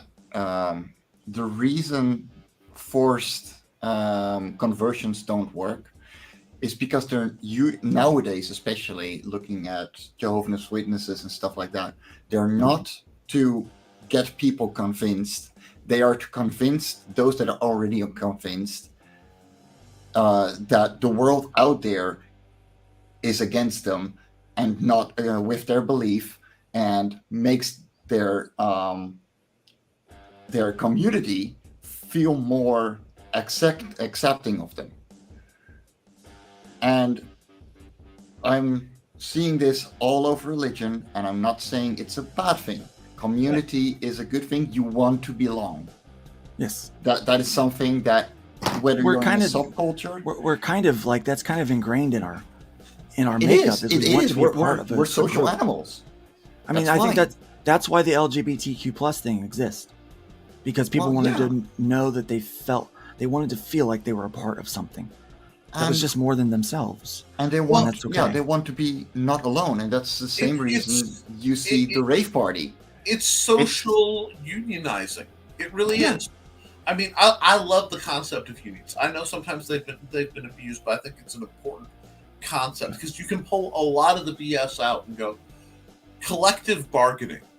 We get in a number and we get together. We can defend ourselves and we can negotiate there from a position of more strength than individual. That concept applies to religion. It applies to orientation. It can be one of the best things humanity does, because the best thing humanity does, in my opinion, is we build communities. Yes. Yes. That more than any other creature on earth, we build communities. Well, guys, And- we are at I'm Yeah, gonna we're end the running point. up to 3 hours. We have should got to shut get it to down. the- I am so hungry. What I'm and going to I've do got is I'm going to couch. jump into these comments, and I'm going to pick the Ooh, best nice ones job. that stand out to me. If there's something you really, really want me to read, then I suggest super chats. That's the best way to do it. But I'm going to pick a few because we've got like 8 minutes, and I want to be respectful of all of our time because we all got work to do. We got to go out there and do what we've been talking about: is create something, build That's- up, leave the wood pile higher than we found it. That's why I was doing this the whole time. Looks good. So anyway, Brienne, here we go. Hojo says this: the deal is they deal in absolutes. They want to speak with one voice, no diversity of thought. That's dangerous no matter what side of the aisle is dangerous and almost impossible to reverse. Very true. It is a lot of times when you hear the word diversity, they're talking about skin color or gender or sexuality, but they're not talking about diversity in thought. They're having the same think. They're of the same mindset. And that is really where the culture war is happening, is on diversity of thought. And that's why Nick and I do what we do, because we think different. I'm sorry, only Siths deal in absolutes. Oh wait, Ah. that's an absolute. Yeah. Yeah. I'm sorry. Yeah. Brianna says it's even okay to disengage with the conversation on cooking or the weather when name calling becomes a thing. There's no reason whatsoever to be okay with being disrespected. And you know what? That might be your honest opinion, but I think it's my opinion too, and I think it's right. I agree with it very, very much. Civil discourse is not that you need civil discourse to come to an understanding. If it's not civil, you're not getting anything out of it, Yeah. Dave says I lost so many arguments with my brother when I was younger as I resorted to name calling. I didn't realize at the time, but looking back, it's a great way for you to self-assessment. Yes, it is. In fact, I had somebody when they had their critique of one of our guests last week, they did it through a mean joke, that didn't resort to name calling. It started with name calling. And when you start like that, I cut you off. I'm sorry. I can't, that cannot be the way we have a conversation. If you dislike a person, show me why. Tell me why this person shouldn't be on my show, right? Because when I did my bit of vetting and I had a conversation with them, I had no reason to believe they wouldn't be totally respectful and be appropriate on our show, because they were here promoting an all ages book, right? Yeah. They may think differently than we do. They may, even choose on their own channel to communicate those thoughts differently than we do here. But that's their channel. We let them do what they want to do on their channel. That's tolerance. Wow, that almost sums up the whole theme of the evening. Or morning, sorry. Yeah. Yeah. People don't have the brains to have a conversation anymore. They rage if they don't agree with something. That's very true. And it's easy to get angry. Yes. It's like, and then Luke earlier was definitely getting heated. I'm passionate about this topic. Exactly. You were passionate. Yeah. And Jody asked if the world is sour due to being sour or due to being misled. You know what? It's sour. the The world all is of sour. them. It's always been sour. It's always been sour. The world has always been sour. There's always been people fighting with each other. There's always been people that think they're right and everybody else is wrong. There's always people that think their opinion matters than everybody else's. There is arrogance abounding. I'll tell you, I can name on with I dare not say the names, but I know people that are so arrogant that it is almost impossible to be around them. It is almost impossible to watch them on streams. It's almost impossible to be in the same comments as they are because they are so arrogant. I've left groups and disassociated with people that I like because of an arrogant attitude and that kind of personality that just overwhelmed it. Yeah. It's that one I certainly know, and I've had people. Oh yeah. Well, the look on somebody's face where I go, no, I'm not going to do that contract with you. I'm not going to take a contract with you. Well, you have to. I'm offering you money. No. Pedro feels that they're working on euphemisms and changing the meaning of words. They want to eradicate morality. I think that there are some people that do want to do that. It's no longer pedophilia. It's they've got another name for it. It's something kind of attractiveness or whatever. No, Yeah. basically you're attracted to little kids. You're in my book, you're a sicko. You are literally coping with a disease. There's several ways you can cope with it. Joe's right. He What? says no. Yeah, exactly. Before we used to call those things like, mental illness, and now we're saying, oh no, it's this. Now, like, don't try to, it's like, it's an old Southern saying, don't feed me gravy and tell me it's jelly because gravy ain't sweet. Like, don't try to tell me something. I know the difference. I'm not an idiot. Don't gaslight me. I feel like as a culture, people are trying to gaslight people. Joe says no one can make you change your individual thoughts on a subject. However, you also don't have the right to force your thoughts on others. Excellent, Joe. There we totally agree. For all the things we disagree on, I do agree there. And I'm not going to force my thoughts and my faith on any of you. I am on my channel going to talk about it freely. Right, and that's necessary. That is your channel. You can do anything you want there. And if they don't like it, they can move on. Yeah. Or watch another show. And again, here's one of the areas where I do disagree with Joe. Most of what's being said should not affect you unless situations bring it to you in a way where you have to directly deal with it. For me, these are issues that have been brought to me directly, and I have to deal with it because I have kids. I am a Christian. I am a pastor, and I love pop culture. I'm an artist that draws comic books. And a lot of people say, how do you balance those two? How are you a Christian? And you guys would not believe how many messages I get of questions asking me, well, what about this? What about that? And, I try to answer these as best I can. And I'm not perfect in those answers, and there's one question that was more like 14 that I've been working on trying to answer for the last couple days in sections, because there's so much loaded in that question about the culture, about church, about faith, and even about what we do in comics. It's maybe what's for me in the future is applying my calling to this culture, to this world that I'm a part of, this comic book world, and doing it in a way that is suitable, I think. I don't know. I really gotta hop out. I got a That's cat fine. who is very needy right now. Before you go, please Yeah. let me thank you. Seriously. For what? Because it is hard when passionate people have passionate beliefs. For people, because Mike, Jimmy, and I have a lot in common that we don't necessarily talk about off screen, but it takes because we're the kind of people where it takes a lot to push ourselves forward into a conversation. And you brought in a lot of insight that this conversation needed and perspective that this conversation needed that was highly valuable. And I just wanted to stop and say I admire you for that and thank you for that. Because it's easy to pop in when we're just talking about the fluffier Yes. side of stuff, and it's more fun. But to stay and talk about the important stuff this long is where it starts, where it takes a lot. So thank you, and thank you, of course, for your civility, because As you're always. and I would Well, expect that from you. At this Here's the point. thing, right? I respect both of you very deeply, both as creators and as people. Right.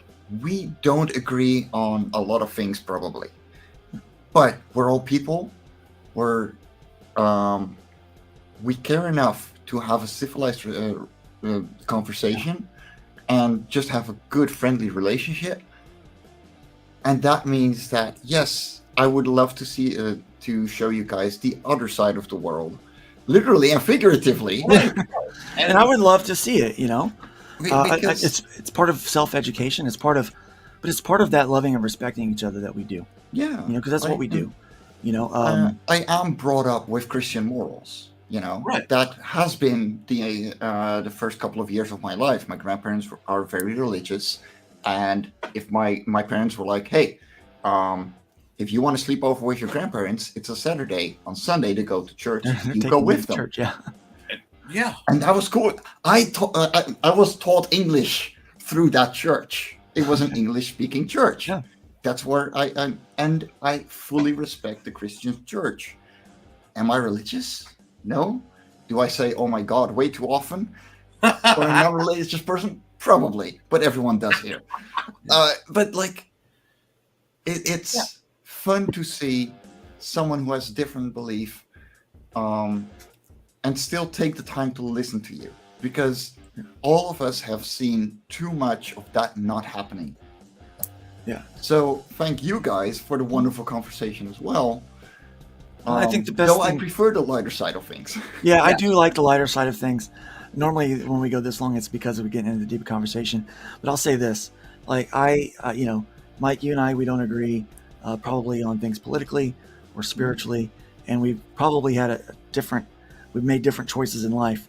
But I'll tell you what: I love your Sure. animation, and I love your comic book, and I would let my kids read your book because what you put in there is appropriate. You're just telling good stories. Exactly. There's no moral agenda to what you're doing, which is the same thing with my book. There's no moral agenda to what I'm doing in there. There's there are a storytelling. couple of stories in there that have a moral, but it's indirect. Yeah. And they're all morals that everyone can agree on. it's basically how not to be a jerk. Yes. Yes. Yeah. Don't be a jerk. It's Don't not be a that jerk. hard. I think that is our basic thing. We want to not be a jerk. And unfortunately, that is probably the most needed. So you have a good day. Yeah. We gotta let him See you, go, buddy. or else we'll Take it easy, lovely. Pedro Bye. jams metal. I'm See you, buddy. hungry. Pedro jams metal with pastors. And pastors are cool. I think pastors are cool. Yeah. But I'm biased in that one. So Jody makes a point here. He goes, I agree. I still don't get this culture war. However, I understand how you are viewing particular issues you bring up. Yes. And so he goes, but I can civilly say I disagree without being angry at you. Exactly. And I'm not mad at you Right. because you believe differently. But I think, where sometimes we avoid the conversation as to avoid the uncomfortable, I think that sometimes the uncomfortable conversations, as long as we can find civility, we can grow on. And then there wouldn't be a war. That's not a war. That's just cultures learning to live with each other. That's tolerance. That's learning to tolerate and understand. Doesn't mean that because I'm Republican, you have to be Republican. Or if I'm Democrat, you have to be Democrat. No. That's what they want, is for everyone to be what they are, which is this mindset or whatever. Tolerance is like, man, I love Nick. Nick's a great guy. Yeah, but he voted for Biden. Too bad. It's like, well, we're praying for him. That kind of stuff. Which was what we used to be able to do, is joke about that stuff and understand that, we're not always going to fall on the same spot on certain issues. But as long as we fall in the same spot on the main issues. Respect for one another, love for one another, and that, at the end of the day, we're on the same team. Even if Nick, you and I didn't share the same biblical values, and we don't really share the same theological viewpoint. Me as a Wesleyan holiness guy, you as a former Catholic. Yeah. It's there's some theological differences in our viewpoint, but at the end of the day, we know we both love Jesus, and that we both want to raise our kids well, and we want the world to be better than we found it. Right. And that's the great thing, because if you keep focused on the big part, the big parts are what actually are important. But I'm sorry, I saw a conversation and I was thinking about what I was doing in 1987. Sorry, it was an odd comment floated by. That's fine, yeah. But wow, that was a crazy year. Anyway, but if we focus on trying to love others as we love ourselves, the big concept that Jesus talks about, the minute details that high grade theologians, you know what I mean, get quibbling on, really aren't that important, because if it argues with the point of love each other as you love yourself, pick the big thing. Johnny, okay, this, by the powers vested in me by the internet and the fact that I wear Hawaiian shirts, Johnny Cage is immune to any jerk things, because that's no different than asking, a shark not to be a shark, or a jet not to be a jet. Right. If Johnny Cage can be a jerk, that's fine. We don't talk about that. Is one of the years we don't talk about Mr. Jackson. I don't know what a kumare is, but in '87 you beat Christopher. And we all want that hat, yeah. There are some people that make fun of the pork pie, but you know why I have the pork pie, right?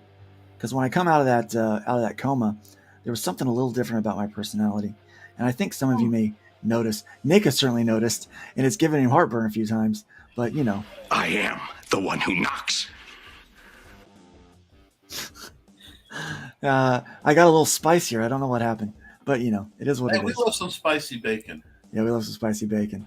And thank you for the comments, Christopher Jackson. I usually stick to sword fighting these days. It's safer for everyone. But and I still keep enough hand to hand up that I can do it if I need to. Yeah. It's just it's one of those. Marv says, "Great show as always. I've got to go. Take care, everyone. Be safe." Brian K. Morris just now tuning in. Just when you're talking about jerks. No wonder my ears were burning. Hi, guys.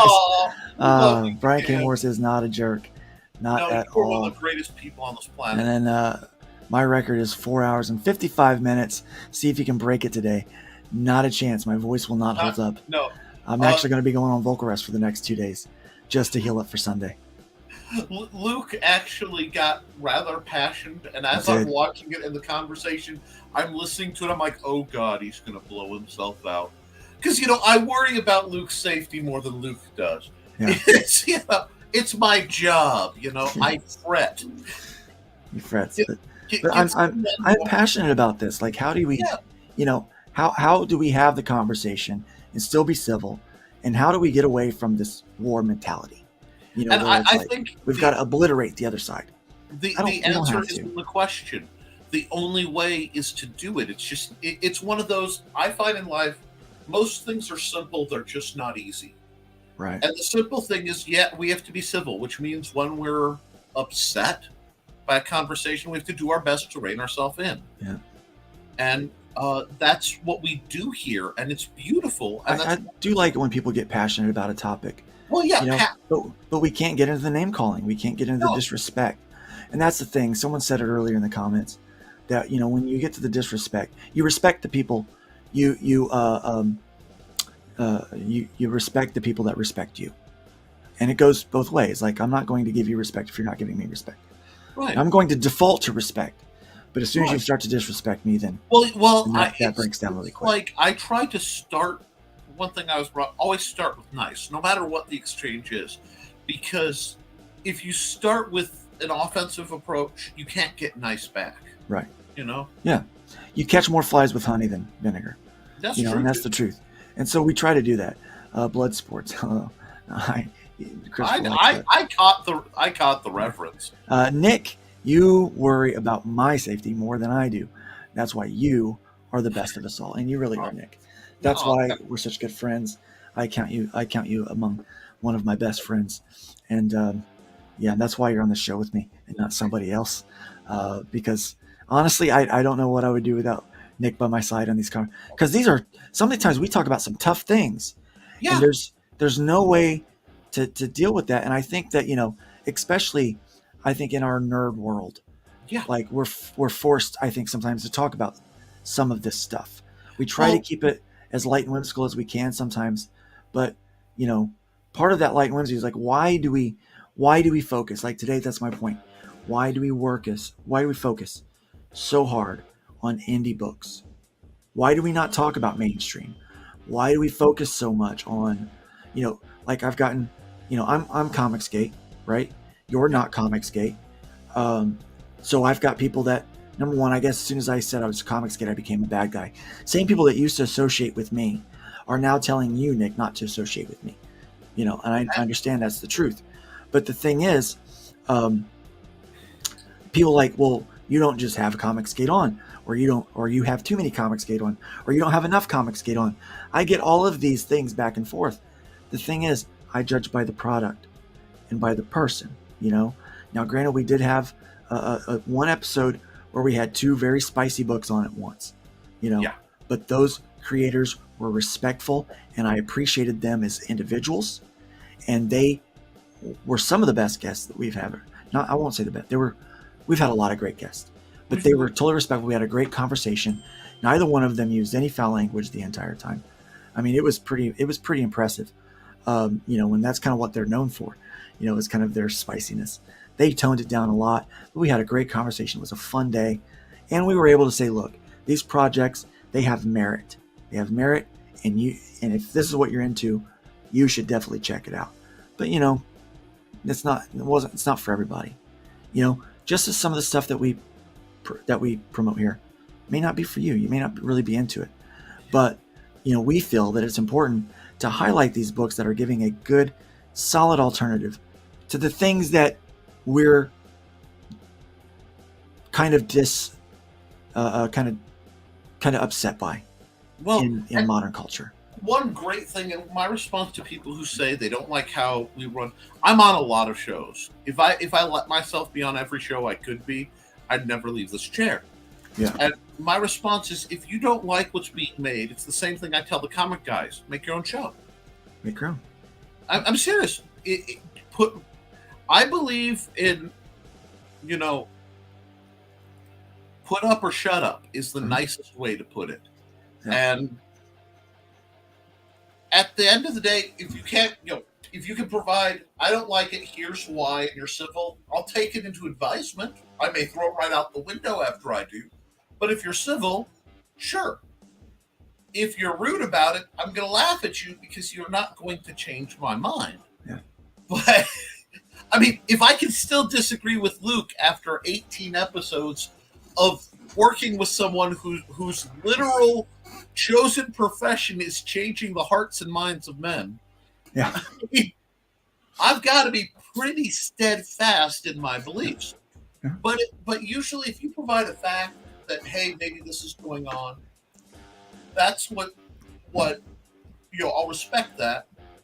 And what I make too on this my end, so that I know when I look back, I'm not going to be ashamed of what I did, because I did it honestly. And even if I act in error, it's an honest error, which is a different thing than a manipulation or something else. That's why we need shows like this. That's why we need people like Luke making shows, Brian making shows, to without formally unionizing, although sometimes I think that's not a bad idea, the independent creators, to bring as many of them together as independent creators.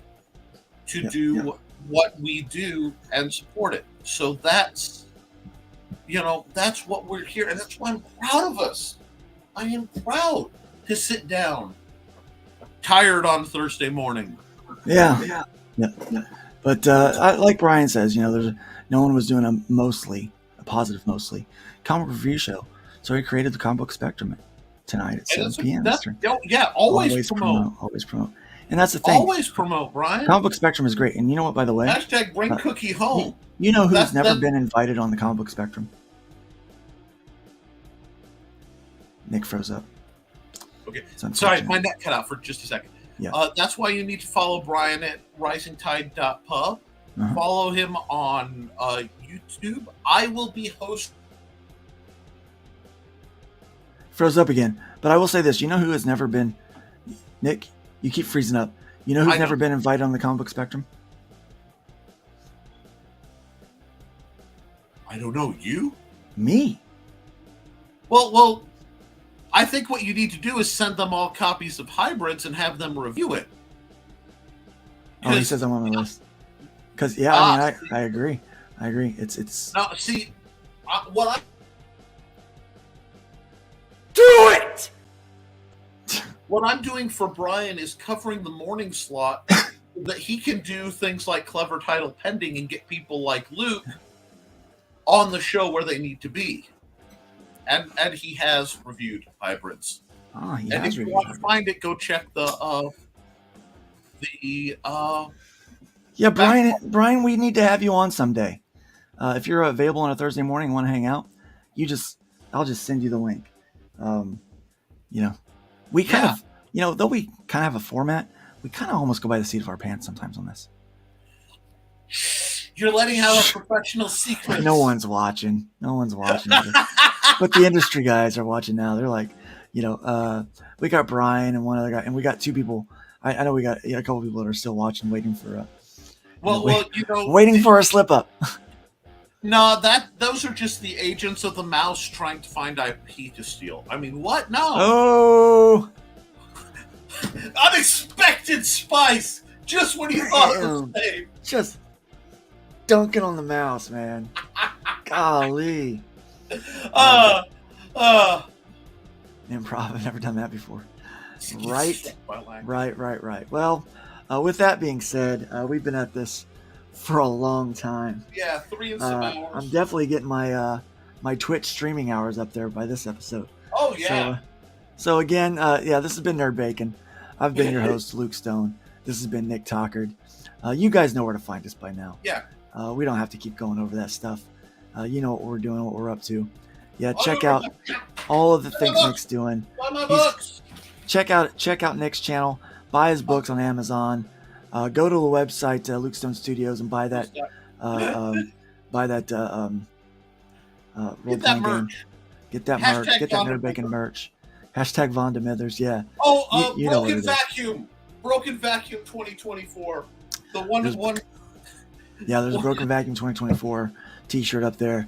So all of the crazy stuff that kind of comes out of Nerd Bacon, we make shirts about it and coffee mugs and stuff like that. So yeah, definitely check that out. Do look forward to connecting with you next week. Remember, try your best to leave the woodpile a little bit higher than you found it. If you can, be positive. Don't choose violence unless violence chooses you. That's kind of my. My daughter says there's 3 things I know about Dad now. 3 things. 1, I don't care. She goes, that's the first thing. You don't care. No, I don't care. She goes, 2nd, why not? I'm like, yeah, why not? Why not? And the 3rd, she goes, uncancelable. Yep.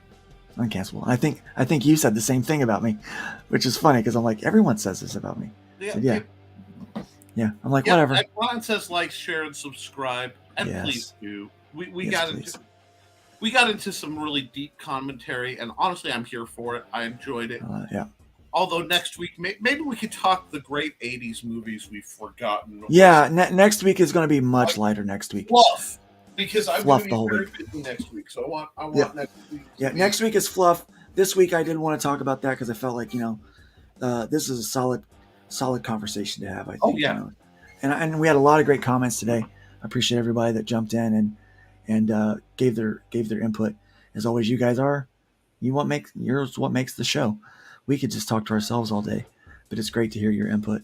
And thank you for those of you that have stuck with us for the 3 hours and 20 minutes that we've been at this show. I'll put a Go ahead balloon and play behind that. me, Brian. It'll be lighter. Yeah, you know what? I think great shows of great movies of the '80s that we forgot about. I think is a good topic. So we're gonna start looking up trailers. Let's look up trailers and show trailers. It'll be the copyright strike episode Special. of the This will copyright be strike special. Copyright strike special. But I think if we stick to trailers, they can't come after us because we're advertising their product. Maybe, but sometimes they do. But having said that, well, it hurts me because I'm monetized. Oh, It really gets me. But having said that, here's something that's not copyright struck. Have a great day. God bless you guys. Leave the Woodpile Island if you found it. We're going to get out of here. Out of here. Let's be careful out there. Let's be careful out there.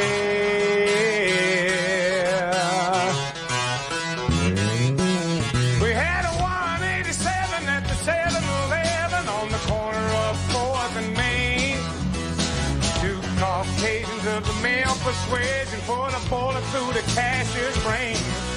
Moving on, I see a 211, half a dozen 459, 2 ADWs, a GTA, civil miscellaneous crimes.